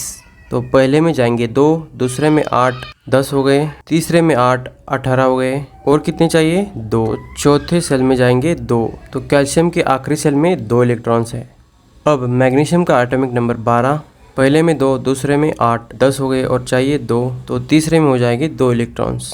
तो मैग्नीशियम के आखिरी सेल में 2 इलेक्ट्रॉन्स है। ऑक्सीजन का एटॉमिक नंबर 8, पहले सेल में 2, पहले सेल में 2 गए, अब बचे कितने? 6, तो दूसरे सेल में 6 रह जाएंगे। अब क्लोरीन का एटॉमिक नंबर 17, पहले में 2, दूसरे में 8 हो गए 10, अब बचे कितने? 7, तो तीसरे सेल में 7 जाएंगे। तो क्लोरीन के आखिरी सेल में 7 इलेक्ट्रॉन्स होते हैं। तो यहाँ पे हमने जो पहले 3 ले लिए हैं, सोडियम, कैल्शियम और मैग्नीशियम, ये मेटल्स है, और ये ऑक्सीजन और क्लोरीन नॉन मेटल्स है। तो यहाँ पे अगर आप देखोगे तो यहाँ पे मेटल्स के आखिरी सेल में 1 या 2 इलेक्ट्रॉन्स है, और जो नॉन मेटल्स है उनके आखिरी सेल में 6 या 7 इलेक्ट्रॉन्स है। अब कोई भी एलिमेंट क्या चाहता है कि उसके आखिरी सेल में 8 इलेक्ट्रॉन्स हो, यानी कंप्लीट ऑक्टेट हो। अब सोडियम के आखिरी सेल में कितने इलेक्ट्रॉन्स है? 1, और इसको चाहिए कितने? 7। अब यहाँ पे क्या हो सकता है? सोडियम किसी से 7 इलेक्ट्रॉन्स ले ले या किसी को 1 इलेक्ट्रॉन दे दे। अब किसी से 7 इलेक्ट्रॉन लेना मुश्किल है, और यहाँ पे 1 इलेक्ट्रॉन है, तो सोडियम अगर ये 1 इलेक्ट्रॉन लूज कर दे तो ये आखिरी सेल ए रह जाएगी जिसमें 8 इलेक्ट्रॉन है, यानी ऑक्टेट कंप्लीट है। अब हम क्लोरीन की बात करें तो क्लोरीन के आखिरी सेल में कितने इलेक्ट्रॉन्स हैं? 7 इलेक्ट्रॉन्स। तो कितने होने चाहिए? 8। तो कितना कम पड़ रहा है? 1 इलेक्ट्रॉन। तो ये 1 इलेक्ट्रॉन किसी से ले लेगा और अपना ऑक्टेट कंप्लीट करेगा, जिससे इसका ऑक्टेट कंप्लीट होगा। अब इससे हमें यहाँ पे ये समझ में आ गया कि मेटल्स जो होते हैं वो इलेक्ट्रॉन्स को लूज कर देते हैं, यानी दूसरों को देते हैं, और नॉन मेटल्स जो होते हैं वो इलेक्ट्रॉन्स गेन कर लेते हैं, यानी ये दूसरों से लेते हैं। इन मेटल्स और नॉन मेटल्स के लेन देन से इनके बीच में जो रिश्ता बन जाता है उसको हमने नाम दिया आयनिक कंपाउंड। तो चलिए देखते हैं ये मेटल्स और नॉन मेटल्स एक दूसरे से किस तरह से जुड़ते हैं। Formation of sodium chloride. Sodium का एटॉमिक नंबर 11, तो इलेक्ट्रॉनिक कॉन्फ़िगरेशन क्या बन जाएगा? 2 8 और 1। क्लोरीन का एटॉमिक नंबर 17, इलेक्ट्रॉनिक कॉन्फ़िगरेशन क्या बन जाएगा? 2 8 और 7। तो सोडियम के आखिरी सेल में कितने इलेक्ट्रॉन्स हैं? 1, और क्लोरीन के 7। तो सोडियम क्या चाहेगा? 1 इलेक्ट्रॉन लूज करना, और क्लोरीन क्या चाहेगा? ये 1 इलेक्ट्रॉन लूज किया है वो गेन करना। सोडियम ने 1 इलेक्ट्रॉन लूज किया तो सोडियम पर पॉजिटिव चार्ज आएगा, जिससे ये सोडियम कैटायन बन जाएगा। अब सोडियम ने लूज किया हुआ ये इलेक्ट्रॉन क्लोरीन गेन करेगा, और जब एक क्लोरीन इलेक्ट्रॉन गेन करता है तो इस पर निगेटिव चार्ज आ जाता है, यानी ये क्लोरीन आनायन बन जाता है। अब यानी ए प्लस और Cl माइनस एक दूसरे से अट्रैक्ट हो जाते हैं, जिससे इनके बीच में एक बॉन्ड बन जाता है, जिसको हमने नाम दिया आयनिक कंपाउंड। और इनके बीच में अट्रैक्शन का जो फोर्स होता है वो इस दुनिया का सबसे खतरनाक फोर्स होता है, strong electrostatic force of attraction, जिसको सेपरेट करना लगभग नामुमकिन होता है। अब यहाँ पे हमें ये समझ में आता है कि NaCl ये कोई मॉलिक्यूल नहीं है, बल्कि ये combination of oppositely charge ions होते हैं।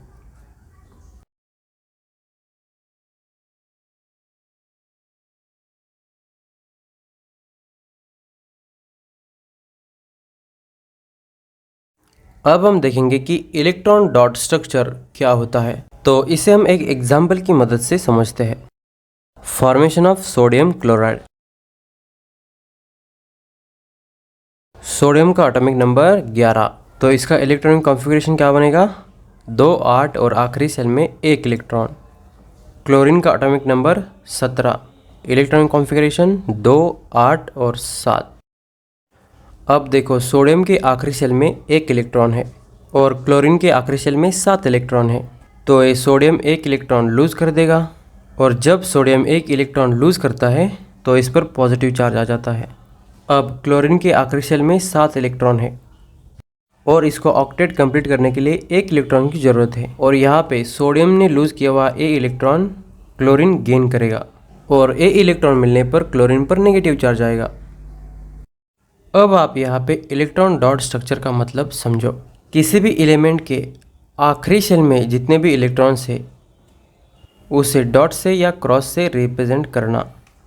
वैसे तो यहाँ पे डॉट लिखा है, लेकिन यहाँ पे डॉट और क्रॉस दोनों का भी यूज़ होता है। अब इलेक्ट्रॉन डॉट स्ट्रक्चर बनाते कैसे हैं, चलिए देखते हैं। यहाँ पे जो सोडियम क्लोराइड फॉर्म हुआ है इसे हमें इलेक्ट्रॉन डॉट स्ट्रक्चर की डायग्राम की मदद से दिखाना है, तो चलिए शुरू करते हैं। तो देखो, यहाँ पे सोडियम के आखिरी सेल में कितने इलेक्ट्रॉन्स हैं?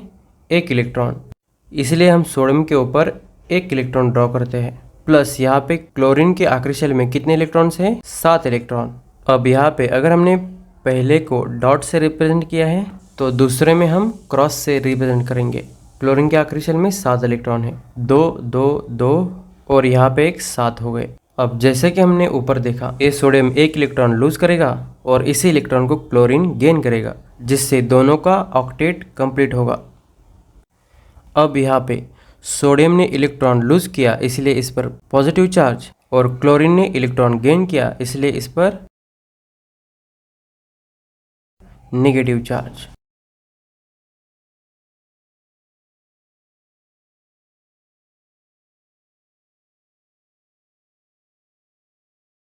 अब ये पॉजिटिव नेगेटिव एक दूसरे से अट्रैक्ट करते हैं और इस तरह से ये सोडियम क्लोराइड फॉर्म हो जाता है। अब हम यहाँ पे और एक एग्जांपल देख लेते हैं, formation of magnesium chloride MgCl2।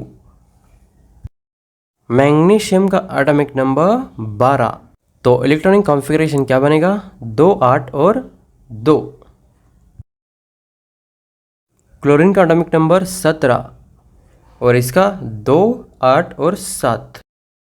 अब मैग्नीशियम के आखिरी शेल में कितने इलेक्ट्रॉन्स है? 2 इलेक्ट्रॉन्स, तो ये 2 इलेक्ट्रॉन्स लूज कर देगा, और जब ये 2 इलेक्ट्रॉन्स लूज करेगा तो मैग्नीशियम पर पॉजिटिव चार्ज आएगा। मैग्नीशियम ने यहाँ पे 2 इलेक्ट्रॉन्स लूज किए हैं, इसलिए हमें यहाँ पे 2+ लिखना होगा।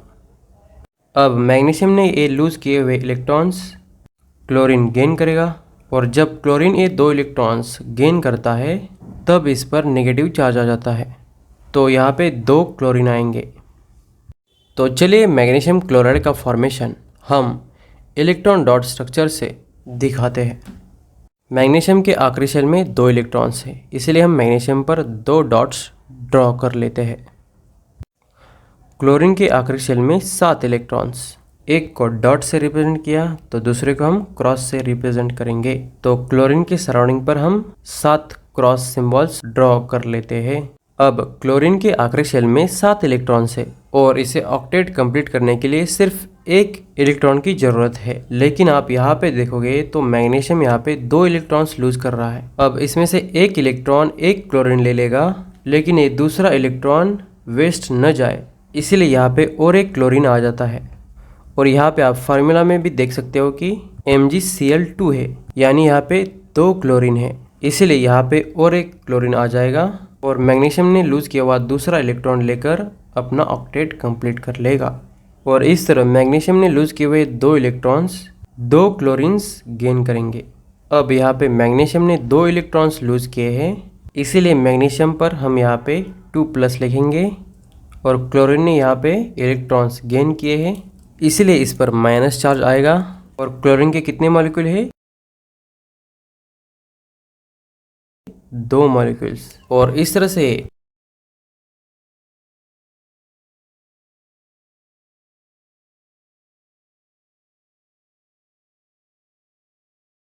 प्लस और माइनस एक दूसरे से अट्रैक्ट होंगे और इस तरह से ये मैग्नीशियम क्लोराइड फॉर्म होगा। अब ये जो आयनिक कंपाउंड्स है, मैग्नीशियम क्लोराइड, सोडियम क्लोराइड, इन आयनिक कंपाउंड्स की प्रॉपर्टीज़ क्या हो सकती है ये हम देखेंगे। प्रॉपर्टीज़ ऑफ आयनिक कंपाउंड, तो ये प्रॉपर्टीज़ आपको याद होनी चाहिए। सबसे पहली प्रॉपर्टी, ये सॉलिड होते हैं और हार्ड होते हैं। ये सॉलिड और हार्ड क्यों होते हैं? क्योंकि इनके पॉजिटिव और निगेटिव आयंस के बीच में strong electrostatic force of attraction होता है, जिसकी वजह से ये सॉलिड फॉर्म में बने हुए रहते हैं। और ये हार्ड होते हैं क्योंकि इनके बीच में जो फोर्स होता है, strong electrostatic force of attraction, ये आयंस को जल्दी अलग नहीं होने देता, इसलिए ये हार्ड होते हैं। ये ब्रिटल इन नेचर होते हैं और इनके ऊपर प्रेशर अप्लाई करने के बाद ये टूटते हैं। ब्रिटल यानी बिस्कुट को हम तोड़ते हैं उस तरह, प्रेशर अप्लाई करने पर ये बिस्किट की तरह टूटते हैं। आयनिक कंपाउंड्स का मेल्टिंग और बॉइलिंग पॉइंट बहुत ही हाई होता है क्योंकि ये जल्दी पिघलते नहीं है। क्यों पिघलते नहीं? क्योंकि इनके आयंस के बीच में जो strong electrostatic force of attraction है, या आप कह सकते हो स्ट्रॉन्ग इंटरआयनिक अट्रैक्शन। और ये जो फोर्स होता है, इसको तोड़ने के लिए बहुत सारी एनर्जी की ज़रूरत होती है, इसलिए इसका मेल्टिंग पॉइंट और बॉइलिंग पॉइंट हाई होता है। ये आयनिक कंपाउंड्स वाटर में सोल्यूबल होते हैं, लेकिन ऑर्गेनिक सॉल्वेंट्स जैसे कि केरोसिन और पेट्रोल, इसमें ये इनसोल्यूबल होते हैं, यानी ये केरोसिन और पेट्रोल में सोल्यूबल नहीं होते हैं।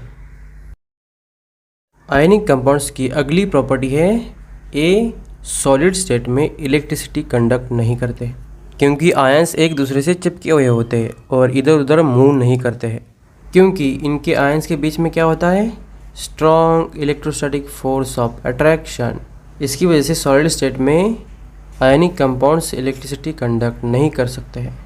लेकिन अगर हम इन आयनिक कंपाउंड्स को पिघला दे यानी मोल्ट कर दे इन मोल्टन स्टेट, हीट क्या करती है, जो आयंस के बीच में strong electrostatic force of attraction है उसको वीक यानी कमज़ोर कर देता है, जिससे इनके बीच में जो आयंस है वो फ्रीली मूव करने लगते हैं। तो ये आपको याद रखना है, आयनिक कंपाउंड लिक्विड यानी मोल्टन स्टेट में ये इलेक्ट्रिसिटी कंडक्ट करते हैं, क्योंकि मोल्टन स्टेट में इनके बीच में जो strong electrostatic force of attraction होता है वो वीक यानी कमज़ोर हो जाता है, जिससे आयंस फ्रीली मूव करने लगते हैं, जिससे इलेक्ट्रिसिटी पास होती है। तो चलिए इस पॉइंट पर कुछ क्वेश्चंस हो जाए। Write down the electronic configuration of magnesium and oxygen. तो मैग्नीशियम का एटॉमिक नंबर क्या है, 12, और ऑक्सीजन का 8।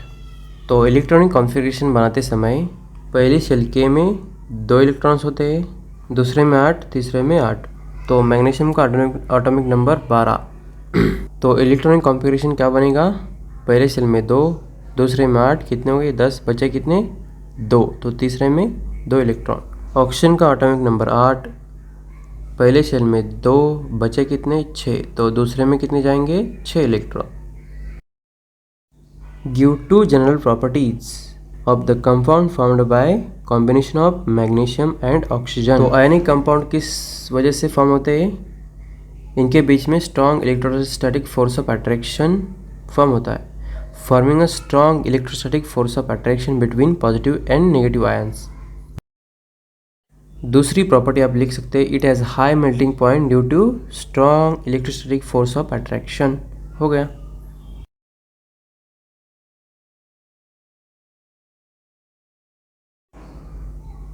Show the formation of compound by transfer of electron. तो मैग्नीशियम और ऑक्सीजन के बीच में जो कंपाउंड फॉर्म हुआ है वो किस तरह से फॉर्म हुआ है, उसे हमें लुईस डॉट स्ट्रक्चर के फॉर्म में दिखाना है। तो सबसे पहले हम मैग्नीशियम का एटॉमिक नंबर लिखेंगे 12, और तो इसका इलेक्ट्रॉनिक कॉन्फ़िगरेशन क्या बनेगा 2, 8 और 2। ऑक्सीजन का एटॉमिक नंबर 8, तो इलेक्ट्रॉनिक कॉन्फ़िगरेशन क्या बनेगा 2 और 6। अब इलेक्ट्रॉन डॉट स्ट्रक्चर बनाते समय हमें उस मेटल के आखिरी शेल में कितने इलेक्ट्रॉन है ये हमें डॉट या क्रॉस से दिखाना होता है। तो मैग्नीशियम के आखिरी शेल में कितने इलेक्ट्रॉन्स है 2, इसलिए हम यहाँ पे 2 डॉट्स ड्रॉ करेंगे। अब एक को डॉट से किया तो दूसरे को हम क्रॉस से करेंगे। तो ऑक्सीजन के आखिरी शेल में कितने इलेक्ट्रॉन्स है 6, तो हम यहाँ पे 6 क्रॉस ड्रॉ करेंगे। अब कोई भी एलिमेंट क्या चाहता है कि उसके आखिरी शेल में 8 इलेक्ट्रॉन हो, यानी ऑक्टेट कंप्लीट हो। तो यहाँ पे मैग्नीशियम के आखिरी शेल में 2 इलेक्ट्रॉन है और ऑक्सीजन के 6 इलेक्ट्रॉन। तो ये मैग्नीशियम क्या करेगा, ये 2 इलेक्ट्रॉन ऑक्सीजन को दे देगा, जिससे दोनों के भी ऑक्टेट कंप्लीट हो गए। तो यहाँ पे देखो मैग्नीशियम ने 2 इलेक्ट्रॉन लूज किए हैं, इसलिए हम यहाँ पे 2+ लिखेंगे, और यहाँ पे और इसके आखिरी शेल में भी 8 इलेक्ट्रॉन्स रह गए।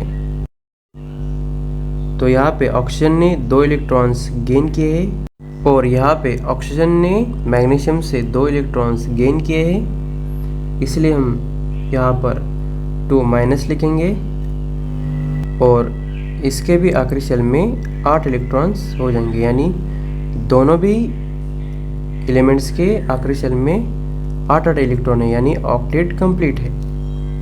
और इस तरह से मैग्नीशियम ऑक्साइड का कंपाउंड बन गया है। अब हमारा नेक्स्ट क्वेश्चन है, a metal X combine with non-metal Y by the transfer of electron to form a compound Z. State the type of bond in compound Z. Finn, can you say about the melting point and boiling point about the compound Z? Will this compound dissolve in kerosene or petrol? Will this compound be a good conductor of electricity? तो देखो पहली line में क्या बताया है, metal X combine with non metal Y by the transfer of electron to form a compound Z। तो यहाँ पे मेटल X इलेक्ट्रॉन ट्रांसफर करता है, और जो नॉन मेटल Y है वो इलेक्ट्रॉन गेन करता है। और जब मेटल इलेक्ट्रॉन लूज करता है और नॉन मेटल इलेक्ट्रॉन गेन करता है, तो जो कंपाउंड Z फॉर्म होगा वो क्या होगा, आयनिक कंपाउंड होगा। State the type of bond in compound Z। तो कंपाउंड Z में जो बॉन्ड होगा वो कौन सा होगा, आयनिक बॉन्ड होगा, क्योंकि आयनिक कंपाउंड फॉर्म हुआ है।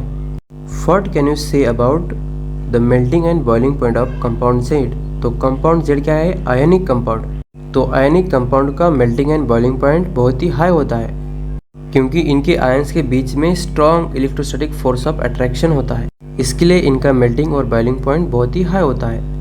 तो आप क्या लिखेंगे, compound Z have high melting and boiling point due to strong electrostatic force of attraction. Will this compound dissolve in kerosene और पेट्रोल। तो ये आयनिक कंपाउंड केरोसिन और पेट्रोल में डिसॉल्व नहीं होता है, तो हम यहाँ पे नो लिखेंगे। Will this compound a good conductor of electricity.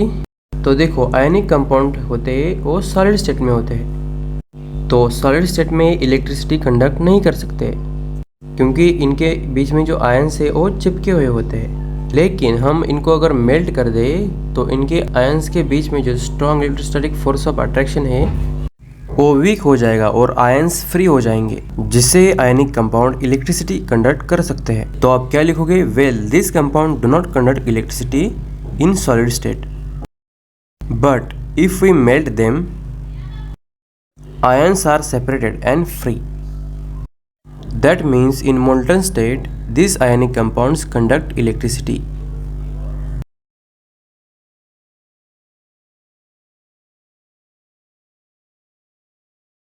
अब हमारा नेक्स्ट पॉइंट है ऑकरेंस ऑफ मेटल, यानी मेटल्स कैसे मिलते हैं। तो इसमें सबसे पहले हमें इन 3 शब्दों को समझना है। मिनरल्स किसे कहते हैं, पोर्स क्या होते हैं और गैंग क्या होता है। सबसे पहले हम जानते हैं मिनरल्स किसे कहते हैं। एलिमेंट्स और कंपाउंड्स जो अर्थ क्रस्ट में पाए जाते हैं उसे मिनरल्स कहते हैं।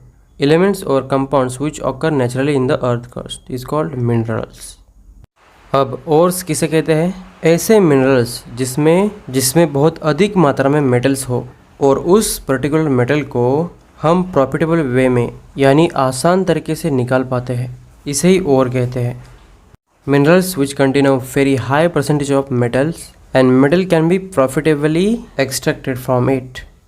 अब गैंग किसे कहते हैं, ओर्स में जो इम्प्योरिटीज पाई जाती है जैसे कि सॉइल वगैरह, इसे ही गैंग कहते हैं। Impurities like soil sand etcetera present in metal ores is called gang.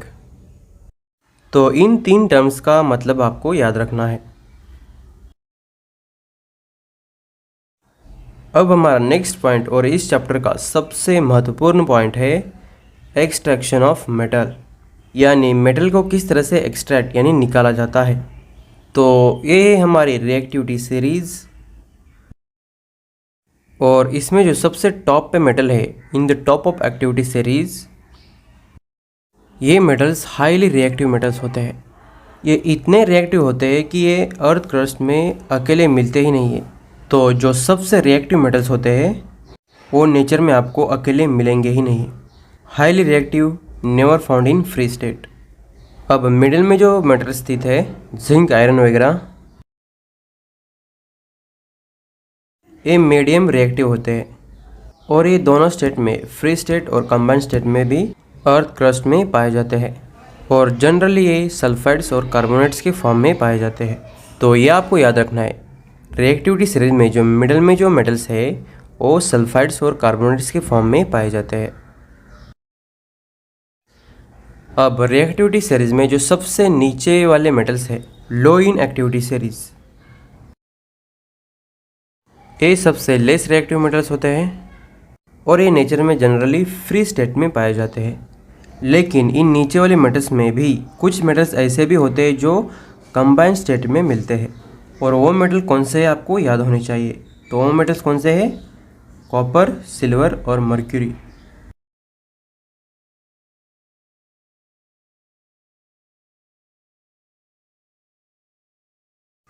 All right guys, तो अब हम रिएक्टिविटी सीरीज में जो मिडल में मेटल स्थित है, जिंक, आयरन वगैरह, उनको अर्थ क्रस्ट में से किस तरह से निकाला जाता है ये हम देखेंगे। Extraction of metal in the middle of the activity series. तो अभी जैसे कि हमने जाना, रिएक्टिविटी सीरीज में जो मिडल में मेटल स्थित है वो हमें अर्थ क्रस्ट में सल्फाइड के फॉर्म में, कार्बोनेट के फॉर्म में और ऑक्साइड के फॉर्म में मिलते हैं।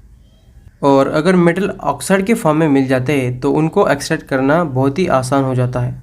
इसलिए जब हमें सल्फाइड्स और कार्बोनेट्स के फॉर्म में मेटल मिलते हैं तो उनको सबसे पहले हमें ऑक्साइड के फॉर्म में कन्वर्ट करना होता है, क्योंकि ऑक्साइड से मेटल निकलना आसान हो जाता है। इसीलिए अगर मेटल हमें सल्फाइड के फॉर्म में मिला तो भी इसे ऑक्साइड में कन्वर्ट करो, या फिर वो कार्बोनेट के फॉर्म में मिला तो भी इसे ऑक्साइड में कन्वर्ट करो, क्योंकि ऑक्साइड से मेटल को निकालना आसान होता है। अब सल्फाइड को ऑक्साइड में कन्वर्ट करने की प्रोसेस को रोस्टिंग कहा जाता है और कार्बोनेट को ऑक्साइड में कन्वर्ट करने के तरीकों को कहते हैं कैल्सिनेशन। अब रोस्टिंग किसे कहते हैं? जो सल्फाइड ओर है उसे स्ट्रांगली हीट किया जाता है in the presence of excess of air. और कैल्सिनेशन में क्या किया जाता है? कार्बोनेट्स ओर्स को स्ट्रांगली हीट किया जाता है in the presence of limited air. तो रोस्टिंग और कैल्सिनेशन में एक डिफरेंस है। रोस्टिंग में सल्फाइड ओर्स को एक्सेस ऑफ एयर में हीट किया जाता है और कैल्सिनेशन में कार्बोनेट ओर को लिमिटेड एयर में हीट किया जाता है। अब हम यहाँ पे रोस्टिंग का एग्जांपल देख लेते हैं। तो सबसे पहले हमें यहाँ पे जिंक सल्फाइड मिल जाता है, तो इसको हम एक्सेस ऑफ एयर यानी ऑक्सीजन के साथ स्ट्रांगली हीट करने के बाद हमें जिंक ऑक्साइड मिल जाता है और इसमें सल्फर डाइऑक्साइड गैस रिलीज होता है। और अगर हमें कार्बोनेट्स मिल गया तो उसको हमें ऑक्साइड में कन्वर्ट करने के लिए कैल्सिनेशन करना होगा। फॉर एग्जांपल हमें यहाँ पे जिंक कार्बोनेट मिल गया तो इसको हम लिमिटेड एयर में स्ट्रांगली हीट करेंगे तो जिससे हमें जिंक ऑक्साइड मिल जाता है और इस प्रोसेस में कार्बन डाइऑक्साइड गैस रिलीज होता है। अब यहाँ पे देखो, अगर हमें मेटल सल्फाइड के फॉर्म में मिलता है तो उसको हमें रोस्टिंग की मदद से ऑक्साइड में कन्वर्ट करना होता है, और अगर हमें मेटल कार्बोनेट के फॉर्म में मिलता है तब उसे कैल्सिनेशन के प्रोसेस से ऑक्साइड में कन्वर्ट करना होता है। अब देखो, जब मेटल सल्फाइड और कार्बोनेट के फॉर्म में मिले थे तो उनको हमने ऑक्साइड के फॉर्म में कन्वर्ट कर दिया। अब हमें मेटल को निकालना आसान हो जाएगा।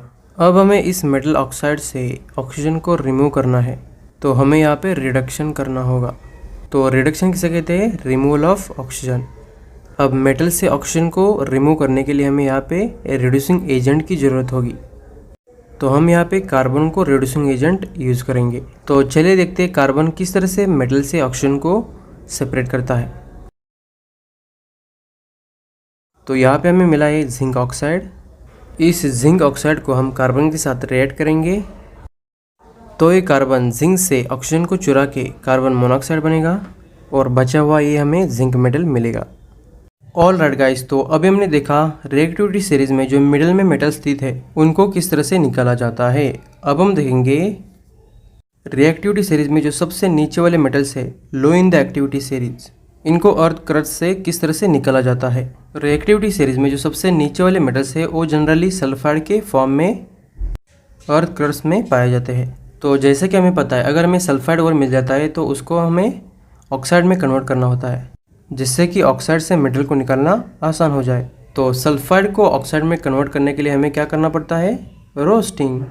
अब इस मेटल ऑक्साइड से हमें मेटल को सेपरेट करने के लिए किसी भी रिड्यूसिंग एजेंट की ज़रूरत नहीं होती है। ये इतना लो रिएक्टिव होता है कि इसको सिर्फ हीट करो, एक खुद ही मेटल छोड़ देता है। तो इसके पहले हमने देखा रिएक्टिविटी सीरीज में जो मिडिल में मेटल स्थित है वो सल्फाइड और कार्बोनेट के फॉर्म में मिलते हैं।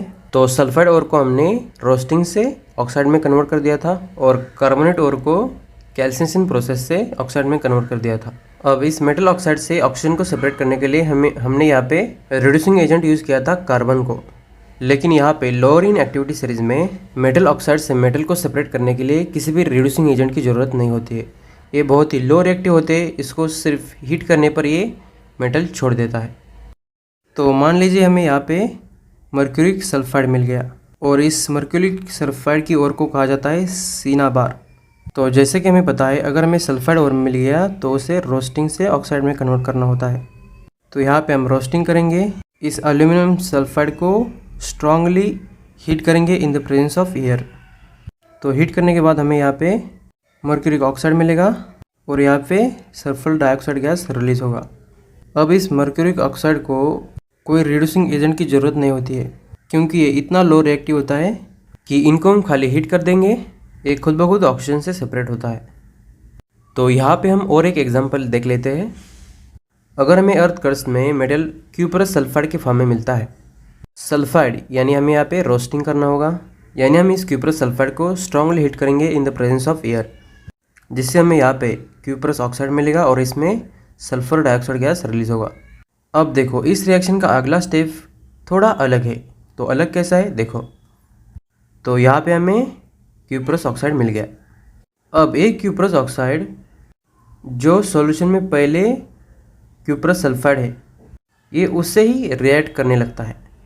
तो ये क्यूपरस ऑक्साइड सॉल्यूशन में जो थोड़ा बचा हुआ क्यूपरस सल्फाइड है उससे रिएक्ट करता है और हमें यहाँ पे कॉपर मेटल मिलता है और इसमें सल्फर डाइऑक्साइड गैस रिलीज होना चालू रहता है। तो अभी हमने देखा लो इन एक्टिविटी सीरीज में जो मेटल है वो अर्थ क्रस्ट से किस तरह से निकाले जाते हैं। अब हम देखेंगे रिएक्टिविटी सीरीज में जो सबसे टॉप पे मेटल है उनको किस तरह से एक्सट्रैक्ट किया जाता है। Extraction of metal in the top of the activity series. तो जैसे कि हमने पहले देखा है, रिएक्टिविटी सीरीज में जो सबसे टॉप पे मेटल है वो सबसे अधिक रिएक्टिव मेटल होते हैं, जैसे कि potassium, sodium, calcium, magnesium, aluminium वगैरह। तो ये ऑक्साइड और क्लोराइड के फॉर्म में अर्थ क्रस्ट में पाए जाते हैं, लेकिन यहाँ पे हम इनको कार्बन से रिड्यूस नहीं कर सकते हैं। तो इसके पहले हमने देखा middle of the activity series में कार्बन क्या करता था, मेटल ऑक्साइड से कार्बन ऑक्सीजन को चुरा के लेके जाता था। लेकिन यहाँ पे top of the activity series में जो मेटल है, इन मेटल ऑक्साइड को कार्बन रिड्यूस नहीं कर पाता। क्यों नहीं रिड्यूस कर पाता? क्योंकि ये मेटल बहुत ही रिएक्टिव होते हैं और ये कार्बन से ज़्यादा ऑक्सीजन के साथ जुड़ने की चाहत रखते हैं। चाहत यानी एफिनिटी, ऑक्सीजन के साथ लाइकनेस। इसलिए कार्बन यहाँ पे ऑक्सीजन को रिड्यूस नहीं कर पाता। Carbon cannot reduce their oxide because this metals have more affinity for oxygen than carbon. तो हमको ये तो समझ में आ गया कि हम इनको कार्बन से तो रिड्यूस नहीं कर सकते। इसीलिए top of the activity series में एक नया टर्म इंट्रोड्यूस होता है, इलेक्ट्रोलाइटिक रिडक्शन। तो इन मेटल्स को इलेक्ट्रोलाइटिक रिडक्शन से निकाला जाता है। This metals obtained by electrolytic reduction. और यहाँ पे मेटल्स जैसे कि सोडियम, कैल्शियम और मैग्नीशियम ये मोल्टन क्लोराइड के फॉर्म में मिलते हैं, जैसे कि NaCl, CaCl, MgCl इस तरह। और जो एल्यूमिनियम होता है वो एल्यूमिनियम ऑक्साइड के फॉर्म में मिलता है। इलेक्ट्रोलाइटिक रिडक्शन यानी करंट की मदद से मेटल को सेपरेट करना। और यहाँ पे मेटल्स जैसे कि सोडियम, कैल्शियम और मैग्नीशियम ये मोल्टन क्लोराइड के फॉर्म में मिलते हैं और जो एल्यूमिनियम होता है वो एल्यूमिनियम ऑक्साइड के फॉर्म में मिलता है। फॉर एग्जांपल यहाँ पे हमें मिल गया सोडियम क्लोराइड NaCl। तो इसको हम मेल्ट करेंगे। तो सबसे पहले हम इनको मोल्टन स्टेट में लाएंगे और अब हम इसमें इलेक्ट्रिक करंट चालू करेंगे। और अभी इलेक्ट्रिक करंट चालू करने के बाद ये NaCl Na+ और Cl- के आयंस में सेपरेट होगा। तो यहाँ पे Na+ कैटायन बन जाएगा और Cl- आनायन बन जाएगा। तो अभी यहाँ पे कैथोड पे कौन आएगा? कैथोड नेगेटिव है तो कैथोड पे सोडियम आएगा Na+, और इस साइड एनोड पॉजिटिव है तो एनोड पे Cl- आएगा। अब कैथोड पे Na+, यानी यहाँ पे एक इलेक्ट्रॉन कम है तो ये यहाँ से एक इलेक्ट्रॉन ले लेगा और ये सोडियम मेटल बन जाएगा। और एनोड पे Cl- एक इलेक्ट्रॉन ज़्यादा है इसलिए एक इलेक्ट्रॉन लूज करेगा और क्लोरीन मेटल बन जाएगा। लेकिन यहाँ पे क्लोरीन कभी भी एक नहीं होता, Cl2 होता है। कभी भी क्लोरीन के 2 मॉलिक्यूल्स होते हैं।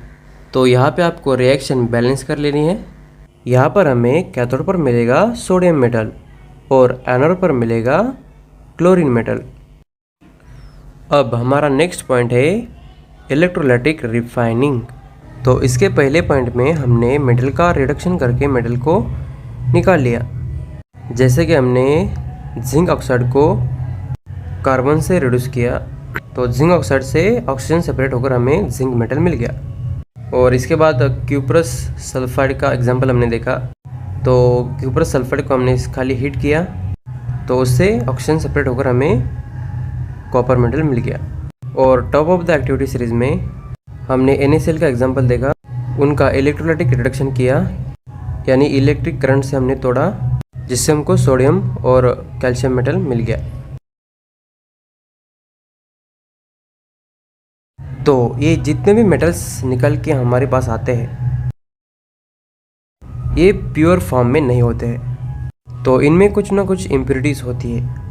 तो इन मेटल्स को 99% प्योर बनाने के लिए इनकी रिफाइनिंग करनी होती है। और रिफाइनिंग करने के लिए सबसे जो कॉमन प्रोसेस यूज़ की जाती है वो होती है इलेक्ट्रोलाइटिक रिफाइनिंग। तो मान लीजिए हमें कॉपर मेटल को प्योर करना है। तो अभी हम मान लेते हैं कि कॉपर ओर से हमारे पास निकल के आया।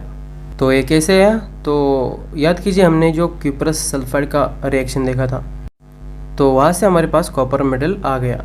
अब ये मेटल प्योर नहीं होता है तो हम क्या करेंगे, एक बड़ा सा बीकर लेंगे और उसमें एक कॉपर का इम्प्योर मेटल इंसर्ट कर देंगे और दूसरी साइड पर हम कॉपर की एक प्योर स्ट्रिप लगा देंगे। अब जो कॉपर का इम्प्योर मेटल है उसे हम बैटरी के पॉजिटिव टर्मिनल पर जोड़ देंगे और जो कॉपर का प्योर स्ट्रिप है उसे बैटरी के नेगेटिव टर्मिनल पर जोड़ देंगे। अब जिस इलेक्ट्रोड को पॉजिटिव से कनेक्ट किया है उसे एनोड कहते हैं और जिस इलेक्ट्रोड को नेगेटिव से कनेक्ट किया है उसे कैथोड कहते हैं। तो यहाँ पर एनोड क्या है? इम्प्योर कॉपर मेटल, और कैथोड क्या है? कॉपर मेटल का प्योर स्ट्रिप है। अब जिस मेटल को प्योर करना होता है उसी मेटल का सॉल्यूशन हमें इसमें डालना होता है। तो हम इसमें कॉपर सल्फेट का सॉल्यूशन लेंगे और इसमें हम थोड़ा सा डाइल्यूट एसिड ऐड करेंगे। कौन सा एसिड? तो हम यहाँ पे H2SO4 डाल लेते हैं। तो अब ये सॉल्यूशन एसिडिफाइड हो जाएगा। हम इसमें एसिड इसीलिए ऐड करते हैं जिससे इलेक्ट्रिक करंट जल्दी पास हो और रिफाइनिंग का प्रोसेस जल्दी हो, इसीलिए हम इसमें एसिड डाल देते हैं। अब जैसे हम यहाँ पे बैटरी का कनेक्शन ऑन कर देंगे तो ये जो एनोड पे हमारा इम्प्योर मेटल लगा हुआ है इसमें से प्योर कॉपर सॉल्यूशन में आते जाता है। तो ये जो इम्प्योर कॉपर मेटल है उसमें से प्योर कॉपर टूट टूट के सॉल्यूशन में आने लगता है और सॉल्यूशन से उतना ही कॉपर इस कैथोड पे डिपॉजिट होते जाता है, यानी ये कैथोड पे चिपकता जाता है। और इसी तरह एनोड पे जितना भी कॉपर है वो पूरा सॉल्यूशन में आता जाता है और उतना ही कॉपर इस कैथोड पे डिपॉजिट होते जाता है। अब ये जो इम्प्योर कॉपर मेटल एनोड पे लगा हुआ था उसमें जो इम्प्योरिटीज़ थी यानी जो गंदगी थी और उसमें जो इनसोल्यूबल इम्प्योरिटीज़ है यानी जो गंदगी है ये बॉटम पे आके इकट्ठा हो जाती है और इस गंदगी इम्प्योरिटीज़ को कहते हैं एनोड मड। और जो सोल्यूबल इम्प्योरिटीज़ होती है वो सॉल्यूशन में मिक्स होती है और इस एनोड रोड पर जितना भी कॉपर था प्योर कॉपर वो कैथोड पर डिपॉजिट होते जाता है। अब हमारा नेक्स्ट पॉइंट है करोजन। तो करोजन यानी आपको पता ही होगा मेटल को जंग लगना। तो एक कोरोजन होता कैसे है? मेटल के ऊपर आजू बाजू से हवा और पानी यानी ऑक्सीजन और वाटर अटैक करते हैं, जिससे मेटल करोड होता है और इसको ही करोजन कहते हैं। अब करोजन होने के लिए ऑक्सीजन और वाटर दोनों का भी होना जरूरी होता है, यानी मॉइस्चर का होना जरूरी होता है। सिर्फ मेटल हवा में होगा तो करोड नहीं होता, और वो सिर्फ पानी में रहेगा तभी वो ज़्यादा करोड नहीं होता। अगर हवा और पानी यानी मॉइस्चर होता है तभी मेटल करोड होता है। तो करोजन होने के लिए ऑक्सीजन और वाटर का होना मस्ट होता है और इसको ही करोजन कहते हैं। तो चलिए देखते हैं इसके एग्जाम्पल क्या क्या है। सबसे कॉमन एग्जाम्पल है रस्टिंग ऑफ आयरन। तो आपके आजू बाजू में आपने लोहे को जंग लगते हुए देखा होगा। तो आयरन पर सराउंडिंग से ऑक्सीजन और वाटर अटैक करते हैं, जिससे आयरन रस्ट होने लगता है और ये जो रस्ट होता है वो रेडिश ब्राउन कलर का होता है। तो दूसरा एग्जाम्पल है टर्निशिंग ऑफ सिल्वर। तो सिल्वर आपने देखा होगा चमकीला होता है, मेटेलिक ग्रे कलर का होता है। तो इस सिल्वर पर आजू बाजू के वातावरण से हाइड्रोजन सल्फाइड और ऑक्सीजन अटैक करता है, जिससे ये सिल्वर सल्फाइड यानी ब्लैक कलर में चेंज हो जाता है।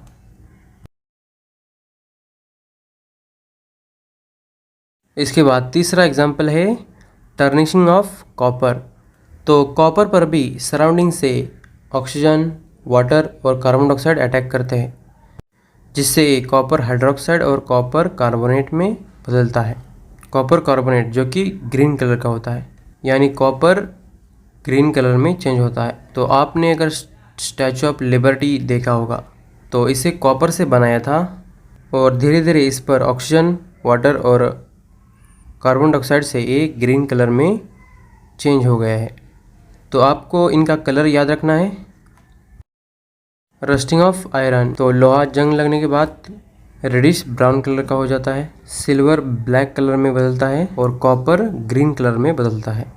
तो इस तरह से मेटल्स का कोरोजन होते रहता है। तो इन मेटल्स का कोरोजन ना हो इसके लिए अलग अलग मेथड्स है। तो इस पर हमारा नेक्स्ट पॉइंट है प्रिवेंशन ऑफ कोरोजन। तो भाई मेटल्स का कोरोजन ना हो इसके लिए हम क्या क्या कर सकते हैं? उस पर पेंटिंग कर लो, ऑयलिंग कर लो, ग्रेसिंग कर लो, गैल्वेनाइजिंग करो, एनोडाइजिंग करो या फिर उसे एक अलॉय में तब्दील करो। तो चलिए देखते हैं ये सब मेथड्स किस तरह से की जाती है। पेंटिंग मतलब खाली पेंट कर दो।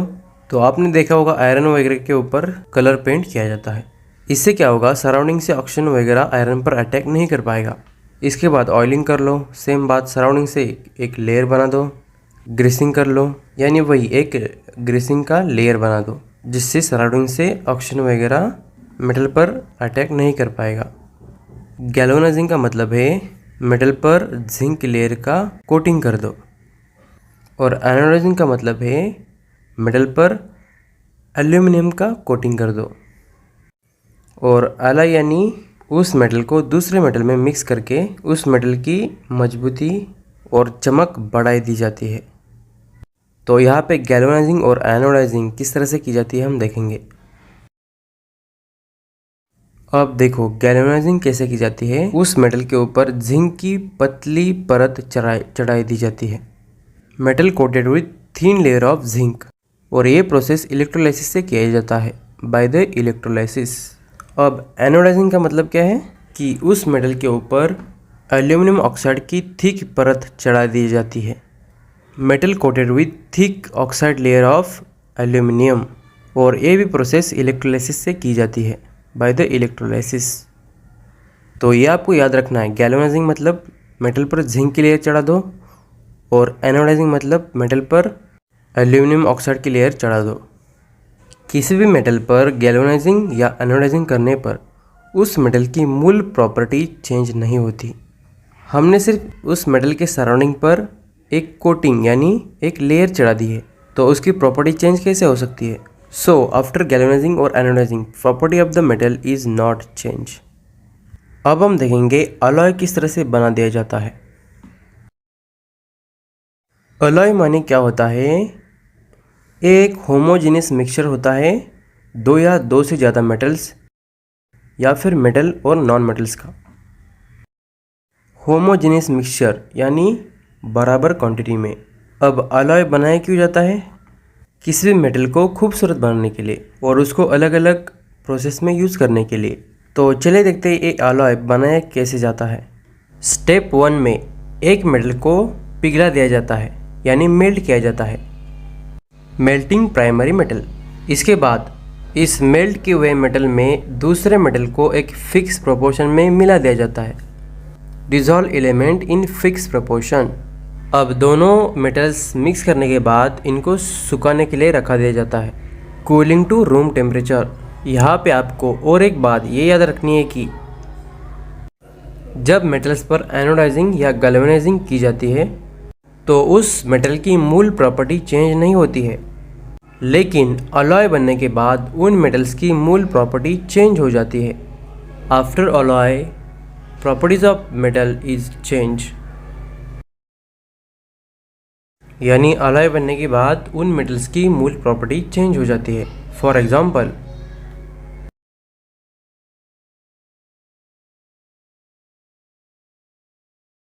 ब्रास जो होता है वो जिंक और कॉपर का अलॉय होता है, और ब्रॉन्ज जो कॉपर और टीन का अलॉय होता है। अब इन दोनों में भी कॉपर है। अब कॉपर को हमने गुड कंडक्टर ऑफ इलेक्ट्रिसिटी कहा था, यानी कॉपर इलेक्ट्रिसिटी को अच्छी तरह से कंडक्ट कर लेता है। लेकिन यहाँ पे एक कॉपर के दोनों भी alloy poor conductor of electricity को दर्शाते हैं। तो इससे हमें समझ में आ गया कि कॉपर अलॉय बनने के बाद इसकी प्रॉपर्टी चेंज हो गई है, यानी अलॉय में मेटल्स की प्रॉपर्टी चेंज हो जाती है। इसके बाद यहाँ पे हमें एक एग्जांपल देख लेते हैं, शोल्डर जो लीड और टीन का अलॉय होता है। अब लीड और टीन मेटल्स का मेल्टिंग पॉइंट बहुत ही हाई होता है, लेकिन ये अलॉय में तब्दील होने के बाद इनका मेल्टिंग पॉइंट लो हो जाता है। शोल्डर जिसे आपने मोबाइल रिपेयरिंग सेंटर में देखा होगा, जो वायर्स को जोड़ने के लिए यूज़ किया जाता है, जिसे सोल्डरिंग कहते हैं। इसके बाद अगर आपने आयरन यानी लोहा देखा होगा तो आपको लगता होगा कि आयरन बहुत ही स्ट्रांग होता है, लेकिन जो प्योर आयरन होता है वो सॉफ्ट होता है और इसे पिघलाने के बाद ये इजीली इधर उधर स्ट्रेच होता है। इसीलिए इसमें 0.5 ग्राम कार्बन को मिक्स किया जाता है, जिससे हार्ड और स्ट्रांग कार्बन अलॉय बन जाता है, यानी यहाँ पे आयरन की प्रॉपर्टी बढ़ जाती है।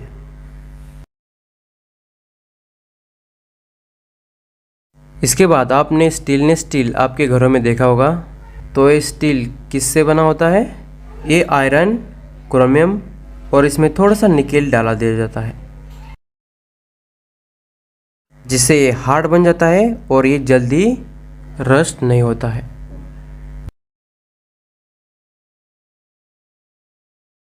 इसके बाद देखो, जिस अलॉय में मर्क्यूरी मेटल होगा उसे अमालगम कहते हैं, यानी अगर किसी अलॉय में दूसरा कोई भी मेटल्स या नॉन मेटल्स हो, लेकिन अगर उसमें मर्क्यूरी है तो उस अलॉय को अमालगम कहते हैं, यानी मर्क्यूरी के साथ कोई भी मेटल्स या नॉन मेटल्स का मिक्सचर होगा तो उसे अमालगम कहा जाता है। तो इस अलॉय में बस इतना ही है। तो इसमें हमने क्या देखा, अलॉय क्या होता है? एक होमोजीनियस मिक्सचर होता है मेटल्स या नॉन मेटल्स का। ये 3 प्रोसेस में बन जाता है। पहले स्टेप में मेटल को मेल्ट किया जाता है और इस मेल्ट किए हुए मेटल में दूसरे मेटल को एक फिक्स प्रोपोर्शन में मिक्स किया दिया जाता है और लास्ट में इस मिक्सचर को सुखा दिया जाता है, यानी रूम टेम्परेचर पे कूलिंग किया जाता है। और जो मूल मेटल होता है वो अलॉय बनने के बाद उसकी प्रॉपर्टी चेंज हो जाती है।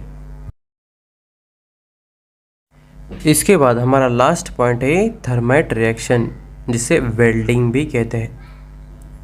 इसमें क्या होता है, फेरिक ऑक्साइड जिसे आप आयरन ऑक्साइड भी कह सकते हो, इसका एल्यूमिनियम के साथ रिएक्शन होता है। तो एल्यूमिनियम रिएक्टिविटी सीरीज में आयरन से ऊपर है, तो ये एल्यूमिनियम आयरन को अपनी जगह से डिस्प्लेस करेगा और उस जगह अपनी खुद की जगह बनाएगा। तो ये रिएक्शन बहुत ही एक्सोथर्मिक होता है, जिसमें हीट प्रोड्यूस होती है, जिससे ये जो आयरन निकलता है ये मोल्टन स्टेट यानी ये निकलता है एकदम पिघला हुआ। और इस मोल्टन आयरन मेटल को यूज किया जाता है रेलवे ट्रैक्स को ज्वाइन करने के लिए और अलग अलग क्रैक्ड मशीन पार्ट्स को जोड़ने के लिए। तो आपको ये थर्माइट रिएक्शन याद रखनी है। ये फेरिक ऑक्साइड या जिसे आप आयरन ऑक्साइड भी कह सकते हो, इसका एल्यूमिनियम के साथ रिएक्शन होता है जिसमें एल्यूमिनियम आयरन को डिस्प्लेस करता है। ये रिएक्शन बहुत ही एक्सोथर्मिक होती है। This reaction is highly exothermic और इसमें जो आयरन मेटल निकलता है वो मोल्टन स्टेट में निकलता है। Metal comes with molten state और ये जो मोल्टन मेटल होता है इससे रेलवे ट्रैक्स को जोड़ने के लिए यूज़ किया जाता है और अलग अलग क्रैक्ड मशीन पार्ट्स को जोड़ने के लिए यूज़ किया जाता है। Used to join railway tracks and cracked machine parts. तो यहाँ पे हमारा ये chapter metals and non metals ख़त्म होता है। और अगर आपके कोई क्वेश्चंस हो तो हमें कमेंट सेक्शन में ज़रूर बताना। और अगर आपको ये वीडियो अच्छा लगा हो तो इसे लाइक कर दो और अपने दोस्तों के साथ शेयर कर दो। मिलते हैं अगले वीडियो में। धन्यवाद।